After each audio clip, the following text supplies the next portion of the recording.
বর্তমানে স্ক্রিনের উপর দেখতে পাচ্ছ এটি একটি ওয়েস্ট বেঙ্গল পুলিশের প্র্যাকটিস সেট। আর এই ওয়েস্ট বেঙ্গল পুলিশের প্র্যাকটিস সেটটা নেওয়া হয়েছে কিন্তু অ্যাসিভার্স থেকে। আর অ্যাসিভার্সের এই প্র্যাকটিস সেটগুলো আরও তুমি যদি পেতে চাও তাহলে সরাসরি ফোন করো 85 3 9 82 506 এই নাম্বারে, 85 9 9 82 506 এই নাম্বারে। তুমি যত এরকম প্র্যাকটিস সেট কমপ্লিট করবে ততই কিন্তু তোমার পরীক্ষার জন্য, তোমার পরীক্ষার পাস করতে বা উত্তীর্ণ হতে কিন্তু এক ধাপ এগিয়ে যাবে। এরকম প্রশ্ন কিন্তু ওয়েস্ট বেঙ্গল পুলিশে পড়বে। মনে রেখো, ওয়েস্ট বেঙ্গল পুলিশের যত তুমি কর্মসংস্থান, কর্মক্ষেত্র, পেশা প্রবেশ, সাফল্য এসবগুলো যত প্র্যাকটিস করবে ততই কিন্তু তুমি কিন্তু তোমার পুলিশ পরীক্ষার ক্ষেত্রে এক ধাপ এগিয়ে যাবে। তো চলো আমরা শুরু করি একের দাগের প্রশ্ন। একের দাগের প্রশ্ন কী আছে দেখো, গুপ্ত সম্রাট কোন গুপ্ত সম্রাট মহেন্দ্রদিত্য উপাধি গ্রহণ করেন? এখানে স্কন্দগুপ্ত, প্রথম কুমারগুপ্ত, সমুদ্রগুপ্ত আর শ্রীগুপ্ত। তো এখানে একের দাগের প্রশ্নের সঠিক উত্তর হবে কিন্তু প্রথম কুমারগুপ্ত। এই যে মহেন্দ্রাদিত্য উপাধি এটা গ্রহণ করেন কিন্তু প্রথম কুমারগুপ্ত, অর্থাৎ বিদ্যা হবে কিন্তু সঠিক উত্তর। গুপ্ত শাসক প্রথম কুমারগুপ্ত হচ্ছে মহেন্দ্রদিত্য উপাধি গ্রহণ করেন। আমরা চলে যাবো দুয়ের দাগের প্রশ্নে। দুয়ের দাগের প্রশ্ন আছে দেখো, তাজ উল মাসির কার লেখা? হাসান নিজামি, আলবিরুনি, ইবন বতুতা এদের কেউ নন। তা তাজ উল মাসির কার লেখা? এটা কিন্তু হাসান নিজামির লেখা, অর্থাৎ এর দাগ হবে কিন্তু এর সঠিক উত্তর। তাজুল মাসির গ্রন্থটি কিন্তু 1193 খ্রিস্টাব্দ থেকে 1228 খ্রিস্টাব্দ পর্যন্ত সুলতানি যুগের প্রথম দিকের ঘটনাবলী এই গ্রন্থে লিপিবদ্ধ আছে। আশা করি তোমরা বুঝতে পেরেছো, হাসান নিজামির লেখা কিন্তু তাজুল মাসির।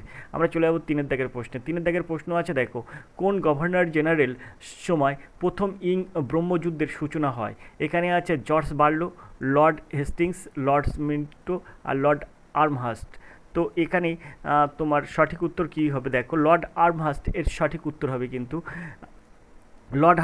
লর্ড আর্মহার্স্টের সময় প্রথম ব্রহ্মযুদ্ধ, অর্থাৎ সেটা ছিল 1824 টু 1826। ভালো করে মনে রাখবে, 1824 টু 1826 সালে কিন্তু মানে খ্রিস্টাব্দে কিন্তু এই যুদ্ধ সংগঠিত হয়। আশা করি তোমরা বুঝতে পেরেছো, তার ডিট দেখাবে কিন্তু সঠিক উত্তর লর্ড আর্মহার্স্ট। আমরা চলে যাবো চারের দাগের প্রশ্নে। চারের দাগের প্রশ্ন কী আছে দেখবো। চারের দাগের প্রশ্ন আছে দেখো, কত খ্রিস্টাব্দে প্রিন্স অফ ওয়েলস ভারতে এলে সর্বাত্মক ধর্মঘট পালিত হয়? দেখো 1920, 1921, 1923, 1922। তো এখানে এর সঠিক উত্তর হবে কিন্তু 1921, অর্থাৎ বিদ্যা হবে কিন্তু সঠিক উত্তর। 1921 খ্রিস্টাব্দে 13 নভেম্বর ইংল্যান্ডের যুবরাজ প্রিন্স অফ ওয়েলস বোম্বেতে আসলে ব্যাপক শ্রমিক ধর্মঘট সংগঠিত হয়। আশা করি তোমরা বুঝতে পেরেছো। তো এই প্রশ্নের সঠিক উত্তর হবে কিন্তু 1921, প্রিন্স অফ ওয়েলস ভারতে এসেছিল, তখন কিন্তু সর্বাত্মক ধর্মঘট পালিত হয়। শ্রমিকরা এই ধর্মঘটটা করে কিন্তু শ্রমিকরা, ব্যাপক শ্রমিক ধর্মঘট হয়। আমরা চলে যাবো পাঁচের দাগের প্রশ্নে। পাঁচের দাগের প্রশ্ন আছে দেখো, নিশি উপজাতিরা বাস করেন মণিপুর, মিজোরাম, অরুণাচল প্রদেশ আর মেঘালয়। তো এখানে নিশি উপজাতিরা কোথায় বসবাস করেন? তো এখানে পাঁচের দাগের সঠিক উত্তর হবে নিশি উপজাতি এনারা কিন্তু অরুণাচল প্রদেশে বসবাস করেন, অর্থাৎ সিদ্ধা হবে কিন্তু সঠিক উত্তর। আশা করি তোমরা বুঝতে পেরেছো। আমরা চলে যাব পরের প্রশ্নে। পরের প্রশ্ন কী আছে দেখো, এখানে ছয় দাগের প্রশ্ন আছে, বিবর উপন্যাসটি কে লিখেছিলেন? শীর্ষেন্দু মুখোপাধ্যায়, বুদ্ধদেব গুহ, সমরেশ মজুমদার, সমরেশ বসু। তো ছয়ের দাগের সঠিক উত্তর হবে কিন্তু সমরেশ বসু কিন্তু বিবর এই উপন্যাসটি লেখেন। আর এখান থেকে কিন্তু তোমাদের একটা কথা বলে রাখি, যে কোনো একটা বইয়ের নাম কিন্তু পড়বে কোন লেখকের বই, এবং এই লেখকদের ছদ্মনাম কিন্তু একটা পড়বেই পড়বে, একটা নিত্য থেকে একটা প্রশ্ন পড়বেই কিন্তু। তো এইসব প্রশ্নগুলো একমাত্র কমপ্লিট করে কিন্তু আর এডুকেশন স্কুল। আর প্রত্যেকটা প্র্যাকটিস সেট তোমার কিন্তু এমনভাবে দেওয়া আছে যেগুলো কিন্তু খুবই গুরুত্বপূর্ণ এই প্র্যাকটিস সেটগুলো, এবং এখান থেকে যদি তুমি সবগুলো মানে শেষ করতে পারো তাহলে কিন্তু তুমি কিন্তু নিজেকে অনেকটা ডেভেলপ করতে পারবে। তুমি দেখবে যে প্র্যাকটিস সেট ধরলে তুমি কিন্তু অনেকটাই জানো না। যদি তুমি যেখান থেকে ওয়েস্ট বেঙ্গল পুলিশের ফর্ম ফিল আপ করেছো সেখান থেকে আজ পর্যন্ত ওয়েস্ট বেঙ্গল পুলিশের জন্য কর্মক্ষেত্র, কর্মসংস্থান, অ্যাসিভার্স, পেশা প্রবেশ এরা যে প্র্যাকটিস সেটগুলো দিয়েছে সবগুলো কিন্তু আর এডুকেশন স্কুলের কাছে সংগ্রহে আছে। তুমি যদি পেতে চাও তাহলে অবশ্যই 85 999 82 506 এই নম্বরে ফোন করো। 85 3 9 82 506 এই নম্বরে ফোন করে বা হোয়াটসঅ্যাপ করে জেনে নিতে পারো। আমরা চলে যাবো সাতের দাগের প্রশ্নে। ছয়ের দাগের প্রশ্নের সঠিক উত্তর আমরা দেখব। ছয়ের দাগের প্রশ্নের সঠিক উত্তর হবে কিন্তু সমরেশ বসু, অর্থাৎ দ্বিদাগ হবে কিন্তু সঠিক উত্তর। নিশি উপজাতির মানুষরা বিবর এই উপন্যাসটি কিন্তু সমরেশ বসুর লেখা। আমরা 7 দাগের প্রশ্নে চলে যাবো। 7 দাগের প্রশ্ন কি আছে দেখো, কোন দেশের পার্লামেন্টের নাম ডায়েট? কত সুন্দর একটা প্রশ্ন, আর এই প্রশ্ন কিন্তু খুবই গুরুত্বপূর্ণ। কোন দেশের পার্লামেন্টের নাম ডায়েট? ইতালি, ইরাক, জাপান আর ভুটান। তো এখানে 7 দাগের সঠিক উত্তর হবে কিন্তু জাপানের পার্লামেন্টের নাম হচ্ছে ডায়েট, অর্থাৎ সিদ্ধা কিন্তু তোমার সঠিক উত্তর হয়ে যাবে। আমরা 8 দাগের প্রশ্ন চলে যাবো। 8 দাগের প্রশ্ন আছে বি আর আম্বেদকর আন্তর্জাতিক বিমানবন্দর কোথায় অবস্থিত? কানপুর, লখনৌ, এলাহাবাদ আর নাগপুর। তো 8 দাগের সঠিক উত্তর হবে কিন্তু বি আর আম্বেদকর আন্তর্জাতিক বিমানবন্দর, এটি কিন্তু নাগপুরে অবস্থিত, অর্থাৎ দিকদাগ হবে কিন্তু সঠিক উত্তর। চলে যাবো আমরা পরের প্রশ্নে। পরের প্রশ্ন কি আছে দেখো, 9 দাগের প্রশ্ন আছে দেখো, 9 দাগের প্রশ্ন সিলি পয়েন্ট কথাটি কোন খেলার সঙ্গে যুক্ত? টেনিস, ক্রিকেট, ব্রিজ আর গল্ফ। তো এখানে 9 দাগের সঠিক উত্তর হবে কি ক্রিকেট খেলার সঙ্গে কিন্তু এই সিলি পয়েন্টটা যুক্ত, অর্থাৎ বিদ্যাগ হবে কিন্তু সঠিক উত্তর। 10 দাগের প্রশ্ন কি আছে চলে যাবো 10 দাগের প্রশ্নে। রয়টার, এটা রয়টার এই সংবাদ সংস্থার কেন্দ্রীয় কার্যালয় হলো নিউ ইয়র্ক, ওয়াশিংটন, লন্ডন আর বার্মিংহাম। তো রয়টার সংবাদ সংস্থার কেন্দ্রীয় কার্যালয় কোথায় অবস্থিত? তো এখানে রয়টার সংবাদ সংস্থার কেন্দ্রীয় কার্যালয় এটা কিন্তু তোমার হবে লন্ডনে, অর্থাৎ সিদ্ধাগ হবে কিন্তু সঠিক উত্তর। আশা করি তোমরা বুঝতে পেরেছো। 11 দাগের প্রশ্ন দেখবো। 11 দাগের প্রশ্ন আছে দেখো, ভারতের সংবিধানের বর্ণিত স্বাধীনতা, সাম্য এবং ভ্রাতৃত্বের ধারণা কোন দেশের সংবিধান থেকে নেওয়া হয়েছে? ফ্রান্স, জার্মানির ওয়েমার, অস্ট্রেলিয়া আর মার্কিন যুক্তরাষ্ট্র। তো এখানে ভারতের সংবিধানের বর্ণিত স্বাধীনতা, সাম্য এবং ভ্রাতৃত্বের ধারণা ফ্রান্সের সংবিধান থেকে কিন্তু নেওয়া হয়েছে, অর্থাৎ তোমার উত্তর হয়ে যাবে কিন্তু এর অপশান, অর্থাৎ ফ্রান্স থেকে কিন্তু নেওয়া হয়েছে। চলে যাবো আমরা 12 দাগের প্রশ্নে। 12 দাগের প্রশ্ন আছে দেখো, ভারতীয় ডেমোগ্রাফিতে কোন বছরে গ্রেট ডিভাইড নামে পরিচিত? ভারতীয় ডেমোগ্রাফিতে কোন বছর গ্রেট ডিভাইড নামে পরিচিত? 1901, 1921, 1945, 1959। তো তোমার এখানে 12 দাগের সঠিক উত্তর কী হবে? ভারতীয় ডেমোগ্রাফিতে 1921 খ্রিস্টাব্দে কিন্তু গ্রেট ডিভাইড নামে পরিচিত।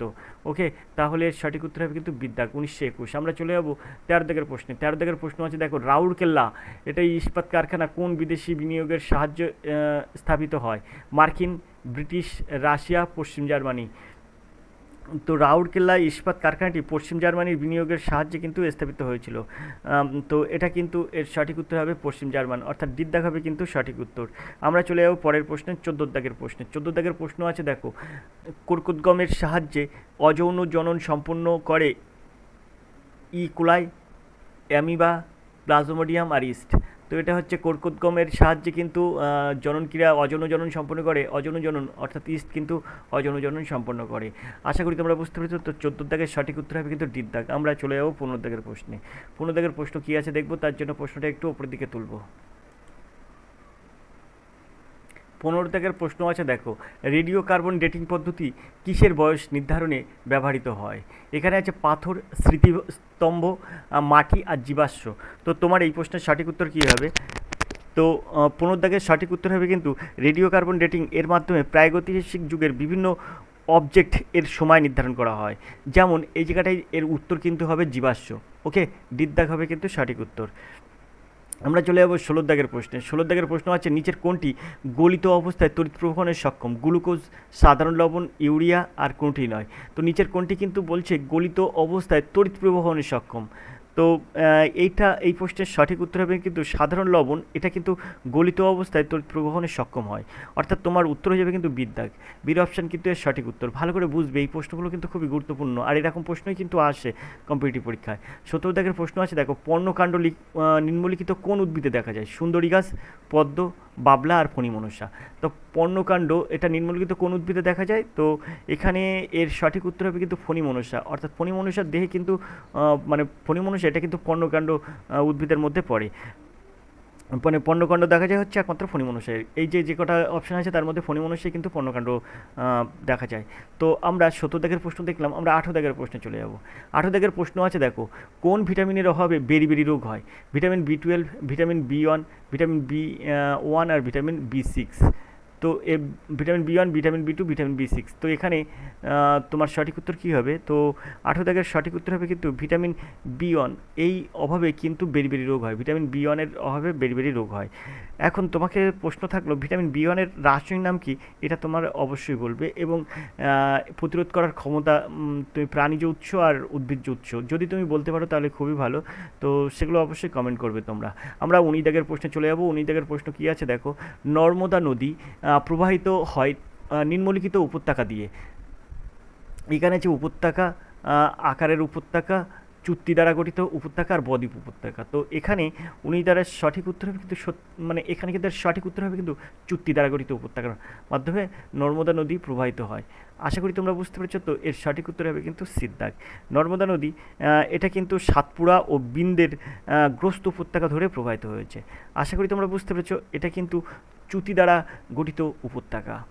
আমরা 20 দাগের প্রশ্নে চলে যাব। 20 দাগের প্রশ্ন আছে, ভারতের একমাত্র ভাসমান অভয়ারণ্য হলো, এখানে একমাত্র ভাসমান অভয়ারণ্য হলো গির অভয়ারণ্য, কেবল লামজাও অভয়ারণ্য, কানহা জাতীয় উদ্যান আর সুন্দরবন। তো আগের একটা প্র্যাকটিস সেট আমি করেছিলাম, সেখানে একটু আমার স্পেলিংটা ভুল হয়ে গেছিলো। এই জায়গাটায় তোমাদের কিন্তু বলেই দিলাম ভাসমান অভয়ারণ্য, ঠিক আছে? তো ভাসমান অভয়ারণ্য আমি সেখানে একটু ভুল করে ফেলেছিলাম, অসামান্য বলে ফেলেছিলাম এরকম। তো অসমান বলে ফেলেছিলাম। তো এটা কিন্তু ভালো করে বলে দিলাম, এটা ভাসমান অভয়ারণ্য। সেখানেও কিন্তু ভাসমান অভয়ারণ্য ছিল, কিন্তু ওটা আমি পড়তে যেয়ে একটু ভুল করে ফেলেছিলাম, অসমান অভয়ারণ্য। তো তোমরা এর জন্য সত্যি আমি দুঃখিত। তো আজকে তোমাদের কিন্তু প্রশ্নটা ভালো করে কালেক্ট করে দিলাম। ভারতে একমাত্র ভাসমান অভয়ারণ্যের নাম কি তোমাকে এখানে বলতে হবে। যে অপশান আছে অবশ্যই অপশান তুমি বলতে পারবে এই প্রশ্নের সঠিক উত্তর, কারণ এদিন কিন্তু আমরা এই প্রশ্নের উত্তর করেছি। তো এটার সঠিক উত্তর হবে কিন্তু কেইবুল লামজাও অভয়ারণ্য। কেইবুল লামজাও অভয়ারণ্য এটা কিন্তু ভাসমান অভয়ারণ্য। আশা করি তোমরা বুঝতে পেরেছো। সেখানে কিন্তু আমরা ডিটেলসটা বলে দিয়েছিলাম যখন এই সেই জায়গায় যে প্রশ্নটা এসেছিল, সেই প্রশ্নের জন্য কিন্তু আমরা ফুল বিষয়টা বলে দিয়েছিলাম। এখানেও কিন্তু তোমাদেরকে একটু হলেও আলোচনা করে দিচ্ছি। উত্তর পূর্ব ভারতের মণিপুরে কেইবুল লামজাও অভয়ারণ্য ভারতের একমাত্র ভাসমান অভয়ারণ্য। আশা করি তোমরা বুঝতে পেরেছো কোথায় অবস্থা, উত্তর পূর্ব ভারতের মণিপুরে। মনে থাকে যেন এটা হচ্ছে কেইবুল লামজাও অভয়ারণ্য, ভাসমান অভয়ারণ্য। আমরা চলে যাই 21 দাগের প্রশ্নে। 21 দাগের প্রশ্ন আমরা দেখব। 21 দাগের প্রশ্ন আছে দেখো, শতদ্রু এবং কালী নদীর মধ্যবর্তী অংশকে কি বলা হয়? পাঞ্জাব হিমালয়, কুমায়ুন হিমালয়, শিবালিক হিমালয়, নেপাল হিমালয়। তো শতদ্রু ও কালী নদীর মধ্যবর্তী অংশকে আমরা কি বলবো? তো এখানে আমরা বলবো এটা কুমায়ুন হিমালয়, অর্থাৎ বির অপশন হচ্ছে সঠিক উত্তর। শতদ্রু ও কালী নদীর মধ্যবর্তী অংশকে আমরা বলবো কুমায়ুন হিমালয়। তো 21 দাগের প্রশ্নের পরে আমরা 22 দাগের প্রশ্ন চলে যাবো। 22 দাগের প্রশ্ন আছে দেখো, গালপুগোস দ্বীপমালাটি কোন মহাসাগরে অবস্থিত? আটলান্টিক মহাসাগর, প্রশান্ত মহাসাগর, মধ্য সাগর আর ভারত মহাসাগর। তো এখানে 22 দাগের সঠিক উত্তর কী হবে? তো গালপাগোস দ্বীপমালাটি কোন মহাসাগরে অবস্থিত? তো এখানে তোমার এর সঠিক উত্তর হবে কিন্তু গালপাগোস দ্বীপমালাটি, এটা কিন্তু প্রশান্ত মহাসাগরে মানে অবস্থিত। বিদ্যাগ হবে কিন্তু সঠিক উত্তর। গালপাগোস দ্বীপমালাটি হচ্ছে পূর্ব প্রশান্ত মহাসাগরে অবস্থিত। পূর্ব প্রশান্ত মহাসাগরে কিন্তু এই গালপাগোস দ্বীপমালাটি অবস্থিত, অর্থাৎ বিদ্যাগ হবে কিন্তু সঠিক উত্তর। চলো 23 দাগের প্রশ্ন দেখি। 23 দাগের প্রশ্ন আছে দেখো, সম্প্রতি কে জম্মু ও কাশ্মীরের মুখ্যমন্ত্রী হিসেবে নিযুক্ত হলেন? সম্প্রতি কিন্তু অতীশ মারলোনা সিং, হিমন্ত বিশ্ব শর্মা, অমর আবদুল্লাহ, মোহন চরণ মাঝি। তো এখানে অবশ্যই তোমরা সবাই জানো যে অমর আবদুল্লাহ ইনি কিন্তু সম্প্রতি জম্মু কাশ্মীরের মুখ্যমন্ত্রী হিসেবে নিযুক্ত হয়েছেন। জম্মু কাশ্মীরের মুখ্যমন্ত্রী হিসেবে নিযুক্ত হয়েছেন কিন্তু অমর আবদুল্লাহ, অর্থাৎ সিদ্ধাক হবে কিন্তু সঠিক উত্তর। আমরা চলে যাবো 24 দাগের প্রশ্নে। সম্প্রতি কে শান্তিতে নোবেল প্রাইজে ভূষিত হয়েছেন? ডেভিড বেকার, নিহন হিদানকিও, জন এম জাম্পাব আর ড্যারন একমেগলু। তো দেখো এই যে 24 দাগের প্রশ্ন, এই 24 দাগের প্রশ্ন আমরা কিন্তু অনেকবার এই প্রশ্নের প্র্যাকটিস সেট, মানে বিভিন্ন রকম প্র্যাকটিস সেটে কিন্তু এরকম প্রশ্ন আমরা পেয়েছি। তো এই প্রশ্নগুলো কিন্তু খুবই ইম্পর্টেন্ট প্রশ্ন, ঠিক আছে? তো এখানে কিন্তু এর সঠিক উত্তর হবে নিহন হিদানকিও, অর্থাৎ বিদ্যাগ হবে কিন্তু সঠিক উত্তর। শান্তিতে নোবেল প্রাইজে ভূষিত হয়েছেন নিহন হিদানকিও। আর কোন বিষয়ের উপর হয়েছে সেটা কিন্তু আমি আগের ক্লাসে যখন এই প্রশ্নটা ছিল আমি কিন্তু পরিষ্কার বলে দিয়েছি। তবে তোমাদেরকে কিন্তু আবার তবে তোমরা সেই ক্লাসটি দেখলে অবশ্যই সেই ক্লাসটি যদি দেখে থাকো তাহলে অবশ্যই এই প্রশ্নের উত্তর কমেন্ট করবে যে নিহন হিদানকিও ইনি কোন বিষয়ের উপর শান্তিতে নোবেল পুরস্কার পেয়েছেন। তো এটা হচ্ছে কোথায়, মানে ইনি মানে কোন বিষয়ের উপরে ইনি পেয়েছেন? শান্তিতে নোবেল পুরস্কার পেলেও ইনি কিসের সাথে জড়িত? নিহন হিদানকিও ইনি কিসের সাথে জড়িত? আগের ক্লাসে আমরা বলেছি, আগের একটা প্র্যাকটিস সেটে। এবার তোমাদের জন্য কমেন্ট রাখলাম যে ইনি কিসের জন্য, মানে ইনি কোন বিষয়ের সঙ্গে জড়িত আছেন। আমরা 25 দাগের প্রশ্নে চলে যাব। 25 দাগের প্রশ্ন আছে দেখো, সম্প্রতি কোন চলচ্চিত্র বেস্ট ইন্টারন্যাশনাল ফিচার ফিল্ম বিভাগে অস্কার পুরস্কারের জন্য মনোনীত হয়েছেন? লাপাত্তা লেডিস, আটম, আয়না আর কান্তারা। তো এখানে 25 দাগের সঠিক উত্তর কী হবে? তো এটার সঠিক উত্তর হবে কিন্তু লাপাতা লেডিস, অর্থাৎ লাপাতা লেডিস, অর্থাৎ এর দেখা হবে কিন্তু সঠিক উত্তর। লাপাতা লেডিস চলচ্চিত্রটি বেস্ট ইন্টারন্যাশনাল ফিচার ফিল্ম বিভাগে অস্কার পুরস্কারের জন্য মনোনীত হয়েছে। তো এর সঠিক উত্তর হবে কিন্তু লাপাতা লেডিস। আশা করি তোমরা বুঝতে পেরেছো। তো এই ছিল কিন্তু 25টা জেনারেল স্টাডিজ আজকের 25টা জেনারেল স্টাডিজ দেখলাম এই প্র্যাকটিস সেট থেকে। আজকে যে প্র্যাকটিস সেটটা করছি এটা কিন্তু অ্যাসিভার্সের প্র্যাকটিস সেট, আর এই প্র্যাকটিস সেটটা কিন্তু খুবই গুরুত্বপূর্ণ তোমাদের জন্য যারা ওয়েস্ট বেঙ্গল পুলিশ পরীক্ষা দিচ্ছ। তোমরা অবশ্যই জানো 25টা জেনারেল স্টাডিজ থাকবে, 25টা অঙ্ক থাকবে, 25টা রিজনিং থাকবে, 10টা থাকবে ইংরেজি। তো ইংরেজি 10টা কিন্তু আর এডুকেশন স্কুল কখনোই করায় না, তাই এই ক্লাসে এই প্র্যাকটিস সেটেও করাবে না। তো 25 আর 10 35টা প্রশ্নের পরে কিন্তু আমরা চলে যাবো 36 দাগের প্রশ্নে। 36 দাগের প্রশ্ন কী আছে তাই আমরা দেখব। তবে 36 দাগের প্রশ্ন আছে অঙ্ক প্রশ্ন, আমরা সামান্য একটু ডান দিকে সরিয়ে নিয়ে অঙ্কটা দেখব যে 36 দাগের অঙ্ক কী আছে। তো দেখো 36 দাগের অঙ্ক আছে, দেখো 25 66 এর সঙ্গে কোন ক্ষুদ্রতম সংখ্যা যোগ করলে যোগফল 17 দ্বারা বিভাজ্য হবে। তো তোমার অঙ্ক খুবই সহজ হয়ে যাবে। এই অঙ্কগুলো কীভাবে সহজে সমাধান করতে হয়, এক তো তুমি এটাকে 17 দ্বারা ভাগ করে ক্যালকুলেশন করতে পারো, আর এডুকেশন স্কুল তোমাকে একটা জিনিস শিখিয়ে দিচ্ছে, সেটা তুমি ভালো করে দেখো। 2 5 6 6 এর সঙ্গে তোমার এই যদি 1 যোগ করো তাহলে হয়ে যাবে কত, 2 5 6 7, ঠিক আছে। তো এবার এই যে লাস্টের যে সংখ্যাটা আছে সেই সংখ্যাটা কত আছে, 7, 7-এর সঙ্গে তুমি 5 গুণ করো তাহলে হয়ে যাবে কত, 35। আর এই জায়গায় যে 256, এই যে বাম সাইডে যে তিনটি সংখ্যা আছে এটা মিলে হচ্ছে 256, এই 35 ওখান থেকে বিয়োগ করো, বিয়োগ করলে কত হয়, 5 আর কত হলে 6, 1 হলে 6, 3 আর কত হলে 5, 2 হলে 5, আর 2 করতে দেয় 2। তো দেখো 221 হয়ে গেছে। তো 221 এটাকে তুমি 17 দ্বারা বিভাজ্য করো, তাহলে 17 দ্বারা বিভাজ্য করলে হয়ে যাবে 17 1 17। ওকে, তাহলে 17 আর 5 দাও 22, এখানে একটা বসে গেল, 3 17 51। তো দেখো তোমার এটা মিলে যাচ্ছে, তাহলে তোমার এর সঠিক উত্তর হয়ে যাবে কিন্তু 1। অর্থাৎ এখানে যদি তুমি বলছে কোন ক্ষুদ্র সময় যোগ করলে 17 দ্বারা বিভাজ্য হবে, 1 দ্বারা যোগ করলে 17 দ্বারা বিভাজ্য হবে। এবার যদি তোমার তুমি যদি এই প্রসেস না করো তাহলে তুমি এখানে তুমি 25 66কে 17 দিয়ে ভাগ করবে, সেখানে দেখবে 16 অবশিষ্ট থাকবে, তাই 16 অবশিষ্ট থাকলে আর 1 যোগ করতে হবে, তবে কিন্তু 17 হয়ে যাবে, তাই তোমার সেটার ক্ষেত্রে উত্তর হবে এ। ওকে, তুমি দেখবে সেটা 2566কে 17 দিয়ে ভাগ করে অঙ্কটা সমাধান করলেও করতে পারবে তুমি।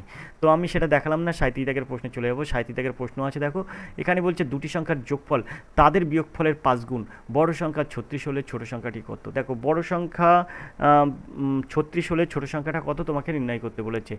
এখানে বলছে দুটি সংখ্যার যোগফল তাদের বিয়োগফলের 5 গুণ, তুমি এটাকে কিভাবে সমাধান করবে।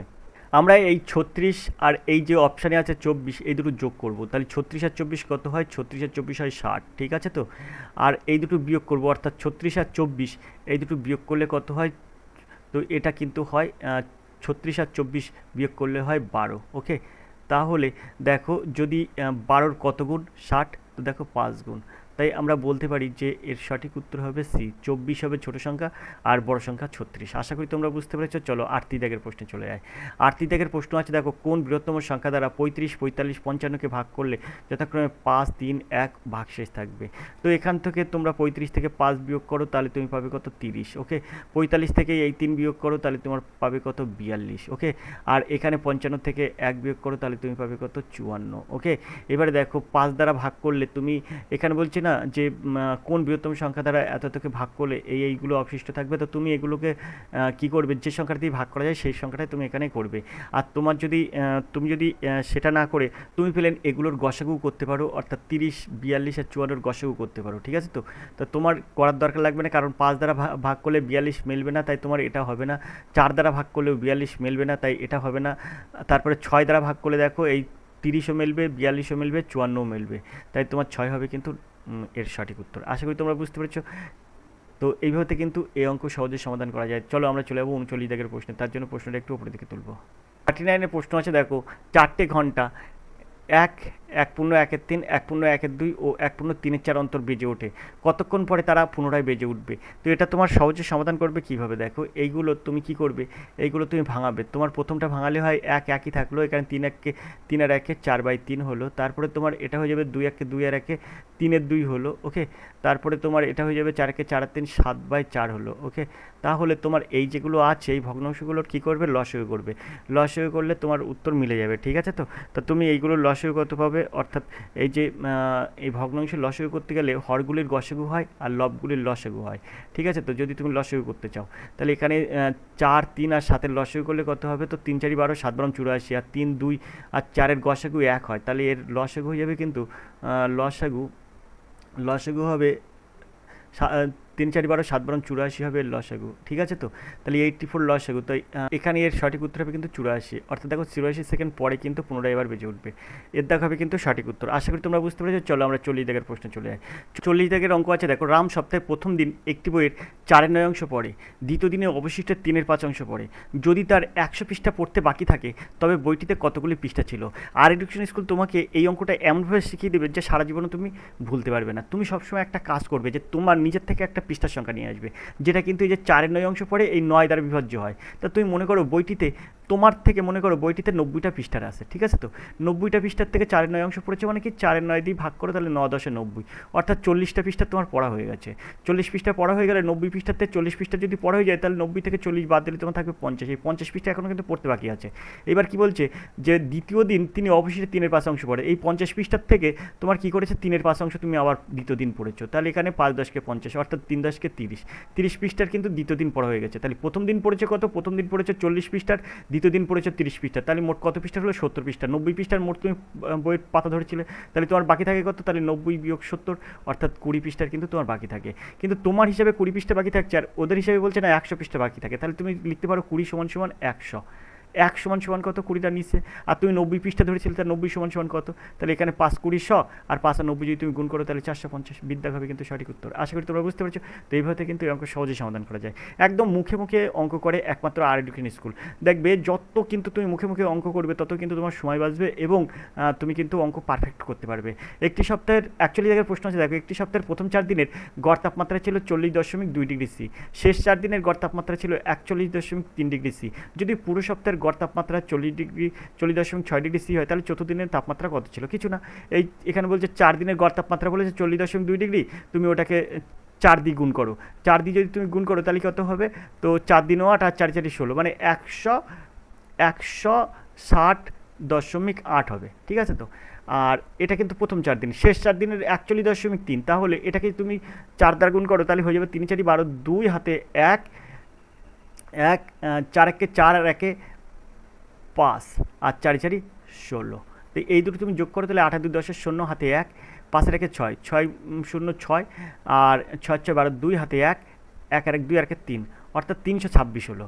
326.0 ডিগ্রি, অর্থাৎ 326 ডিগ্রি হয়ে গেল ওই 8 দিনের কিন্তু মোট তোমার তাপমাত্রা।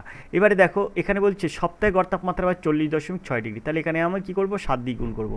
সপ্তাহে মানে 7 দিন, তাহলে 6 7 42, 2 হাতে 4 0 0 4 বসে গেল, অর্থাৎ 4 7 28, তাহলে হয়ে যাবে 284.2। এবার তুমি 284.2 এর থেকে বিয়োগ করো 284, ঠিক আছে? 284.2 বিয়োগ করলে তোমার কত থাকছে? 2 আর কত হলে 10, 8 হলে 10, হাতে 1, 4 একে 5, 5 আর কত হলে 6, 1 হলে 6, 8 আর কত হলে 12, 4 হলে 12, হাতে 1, 2 একে 3, 3 3 0, অর্থাৎ এই যে তোমার চতুর্থ দিনের তাপমাত্রা সেটা ছিল কিন্তু 41.8, অর্থাৎ এখানে দেখো ডিদ্দা কিন্তু এর সঠিক উত্তর হচ্ছে 41.8 ডিগ্রি সি। আশা করি বুঝতে পেরেছো। তো এরকমভাবে কিন্তু খুব সহজে সব বিষয়ের সমাধান করা যায়, সব অঙ্ক সহজে সমাধান করা যায়। আর সবসময় মনে রাখবে আর এডুকেশন স্কুলের মতো যত তুমি মুখে মুখে অঙ্ক করবে ততই কিন্তু তোমার সামনে কিন্তু তুমি যে কোনো কম্পিটিটিভ পরীক্ষায় সহজেই উত্তীর্ণ হতে পারবে। 42 দাগের প্রশ্ন চলে যাবো। 42 দাগের প্রশ্ন আছে, দেখো 10 বছর আগে 42 দাগের প্রশ্ন, 10 বছর আগে পিতার বয়স পুত্রের বয়সের 3 গুণ ছিল, 10 বছর পরে পিতার বয়স পুত্রের বয়সের দ্বিগুণ হবে, এদের বর্তমান বয়সের অনুপাত কত? তো তোমার বর্তমান বয়সের অনুপাত চেয়েছে, তাহলে তুমি এটাকে কিভাবে সহজে সমাধান করবে? মনে করবে একটা জিনিস, এই যে বলছে 5:2, 9:2, 7:3, তারপরে দেখো 13:4, এরকম আছে না? তো এইগুলো তুমি কি করবে? তুমি মনে করো প্রথমটা আছে 50, ঠিক আছে, তারপরটা আছে 20, এরকমভাবে মনে করো। এটা আছে 90, এটা আছে 20, আর তারপরে 10 গুণ করলে 70, তারপরে এটা 30, তারপরে এটা আছে 130, আর এটা 140, এইটা হচ্ছে 4 10 40, ঠিক আছে? তো এইবার বলছে 10 বছর আগে পিতার বয়স পুত্রের বয়সের 3 গুণ ছিল। দেখো এইটা যদি 50 হয় তাহলে 50-এর 10 বছর আগে হয় কত? 40, ঠিক আছে, তা 20 10 বছর আগে কত হয় 10, তাহলে 10-এর সঙ্গে কত গুণ করলে 40 হয়, 4 গুণ করলে, কিন্তু 3 গুণ করলে কিন্তু 40 হয় না, তাহলে আমার এর দাগটা নেব না। এই দেখো এখানে 90 আর 20 আছে, তার 10 বছর আগে বলেছে, 10 বছর আগে তার 90 থেকে 10 বাদ দিলে কত হয় 80, আর 20 থেকে 10 বাদ দিলে হয় 10, তাহলে দেখো 10-এর কত গুণ 80, তা 8 গুণ, তাহলে কিন্তু এটা 3 গুণ হচ্ছে না, বুঝতে পেরেছো, তাহলে এটাও কিন্তু হবে না। এবার দেখো এটা 70 আর 30, 70 থেকে 10 বাদ দাও তাহলে 60 হয়ে যাবে, আর এই 30 থেকে 10 বাদ দাও তাহলে 20 হয়ে যাবে। 10 বছর আগে তাহলে কী ছিল, এই দেখো 20-র কত গুণ 60, 3 গুণ। আশা করি বুঝতে পেরেছো, 3 আর 20 যদি তুমি গুণ করো তাহলে কিন্তু 3 20 60 হয়ে যাবে, 3 20 60 হয়ে যাবে, কিন্তু 3 আর 20 যদি তুমি গুণ করো তাহলে 3 গুণ হচ্ছে, তাহলে সিদ্ধার্থ কিন্তু এর সঠিক উত্তর হবে। এই 10 বছর আগে পিতার বয়স পুত্রের বয়সে 3 গুণ ছিল, দেখো 10 বছর আগে পিতার বয়স পুত্রের বয়সে 3 গুণ ছিল, তাহলে এর সঠিক উত্তর হবে কিন্তু সিদ্ধার্থ। আশা করি তোমরা বুঝতে পেরেছো। তো এইভাবে কিন্তু এই অঙ্ক সহজেই মানে মুখে মুখে করবো, আমাদের কাছে কথা হবে যে 85 মার্কের উত্তর দেবো, 85 নম্বরের উত্তর দেবো, একদম 85 মিনিটও সময় দিচ্ছে না, দিচ্ছে কত 60 মিনিট সময়, তাহলে একটা অঙ্কের জন্য অযথা আধা ঘন্টা 40 মিনিট দেরি করবো না। তুমি এটা যদি XYZ ধরে করতে যাও তা তুমি করতে গেলে তোমাকে অনেকটা সময় লাগবে। এরকম আর এডুকেশন স্কুলের মতো মুখে মুখে অঙ্ক করা শেখো, দেখো সহজেই তুমি সমাধান করতে পারবে। 43 দাগের প্রশ্ন আছে, দেখো এখানে 43 দাগের যে প্রশ্নটা আছে আমরা প্রশ্নটা একটু দেখব। প্রশ্ন আছে দেখো, একটি ব্যবসায়ে 3 জন অংশীদার লাভের অনুপাত 5:7:8, এদের মূলধন যথাক্রমে 14 মাস 8 মাস আর 7 মাসের জন্য বিনিয়োগ করা হয়েছিল, এদের মূলধনের অনুপাত কত? তো দেখো মূলধনের অনুপাতে 5:7:8 আছে, 20:49:64 আছে, 38:28:21 আছে। তো এখানে একটা জিনিস মনে রাখবে, যেটা মূলধনের অনুপাত হয় সেই অনুপাত কিন্তু লাভের অনুপাতও হয়, ঠিক আছে। তো তাই এইখানে তুমি একটা জিনিস, যেহেতু মূলধনের অনুপাত বার করতে বলছে, তাহলে এই 5 7 8 হয় এরকম মূলধন তুমি এখানে দেখো অনুপাতটা ঠিক আছে কিনা, দেখো এখানেও 5 7 8 আছে, মানে এর অপশান আছে এই অনুপাত, তাহলে এটাও নিতে পারি। আবার এই বির অপশান আছে দেখো 20 49 64, অর্থাৎ যদি আমি 5 দ্বারা ভাগ করি 20-কে তাহলে হয়ে যাবে 4, ঠিক আছে। 49 দেখো 7 7 49 আর 8 8 64, ঠিক আছে। তার মানে এখানেও আমরা 5 7 8 দ্বারা ভাগ করলে কিন্তু এগুলো মিলে যাচ্ছে, এই যে বিদ্যাগ, কিন্তু 5 7 8 দ্বারা ভাগ করলে মিলে যাচ্ছে না, এটা সেদ্দাগ কিন্তু মিলছে না, তাই আমি এটা নইলে এটার উত্তর করব। তাই আমি প্রথমে বিদ্যাগটা উত্তর করছি। দেখো মনে করো তোমার মূলধন ছিল 20 টাকা, ঠিক আছে, তাহলে তুমি যদি এটাকে 14 মাস খাটিয়েছো, তার মানে কি 14 দিনও 28 হয়েছে কত 280 টাকা। ঠিক এটাও এরকম, তুমি 49 টাকা মূলধন ছিল, খাটিয়েছো 8 মাস, তাহলে 8 9 72 2 হাতে 7, 8 9 72 2 হাতে 7, 4 8 32 আর 7 হচ্ছে 39। আর এখানে দেখো 7 মাস খাটিয়েছো, 4 7 28 8 হাতে 2, 4 7 28 8 হাতে 2, 6 7 42 আর 2 44, ঠিক আছে। তো এবারে দেখো তুমি এই যে 280 392 448, এটাকে তুমি কি করবে, এটাকে তুমি অনুপাতে প্রকাশ করবে, করলে 5:7:8 আছে কিনা তা দেখবে, ঠিক আছে। তো তো যদি আমরা এখানে 280-কে 5 দিয়ে কাটি, তাহলে দেখো 5 5 25 আর 3 28 অর্থাৎ 36 হয়। যদি তুমি 36 দিয়ে 280-কে কাটাকুটি করো তাহলে পাস হয়ে যাবে, ঠিক আছে। 36 দিয়ে তুমি যদি এটা কাটো তাহলে তোমার 36 দিয়ে তুমি যদি এটা কাটো তাহলে তোমার এটা এখানে হয়ে যাবে 7, আর 448-কে তুমি 36 দিয়ে কাটলি এটা হয়ে যাবে 8, দেখো 5:7:8 হচ্ছে, তাহলে দেখো 5:7:8 আসছে, তাই তোমার এটার উত্তর হয়ে যাবে বি।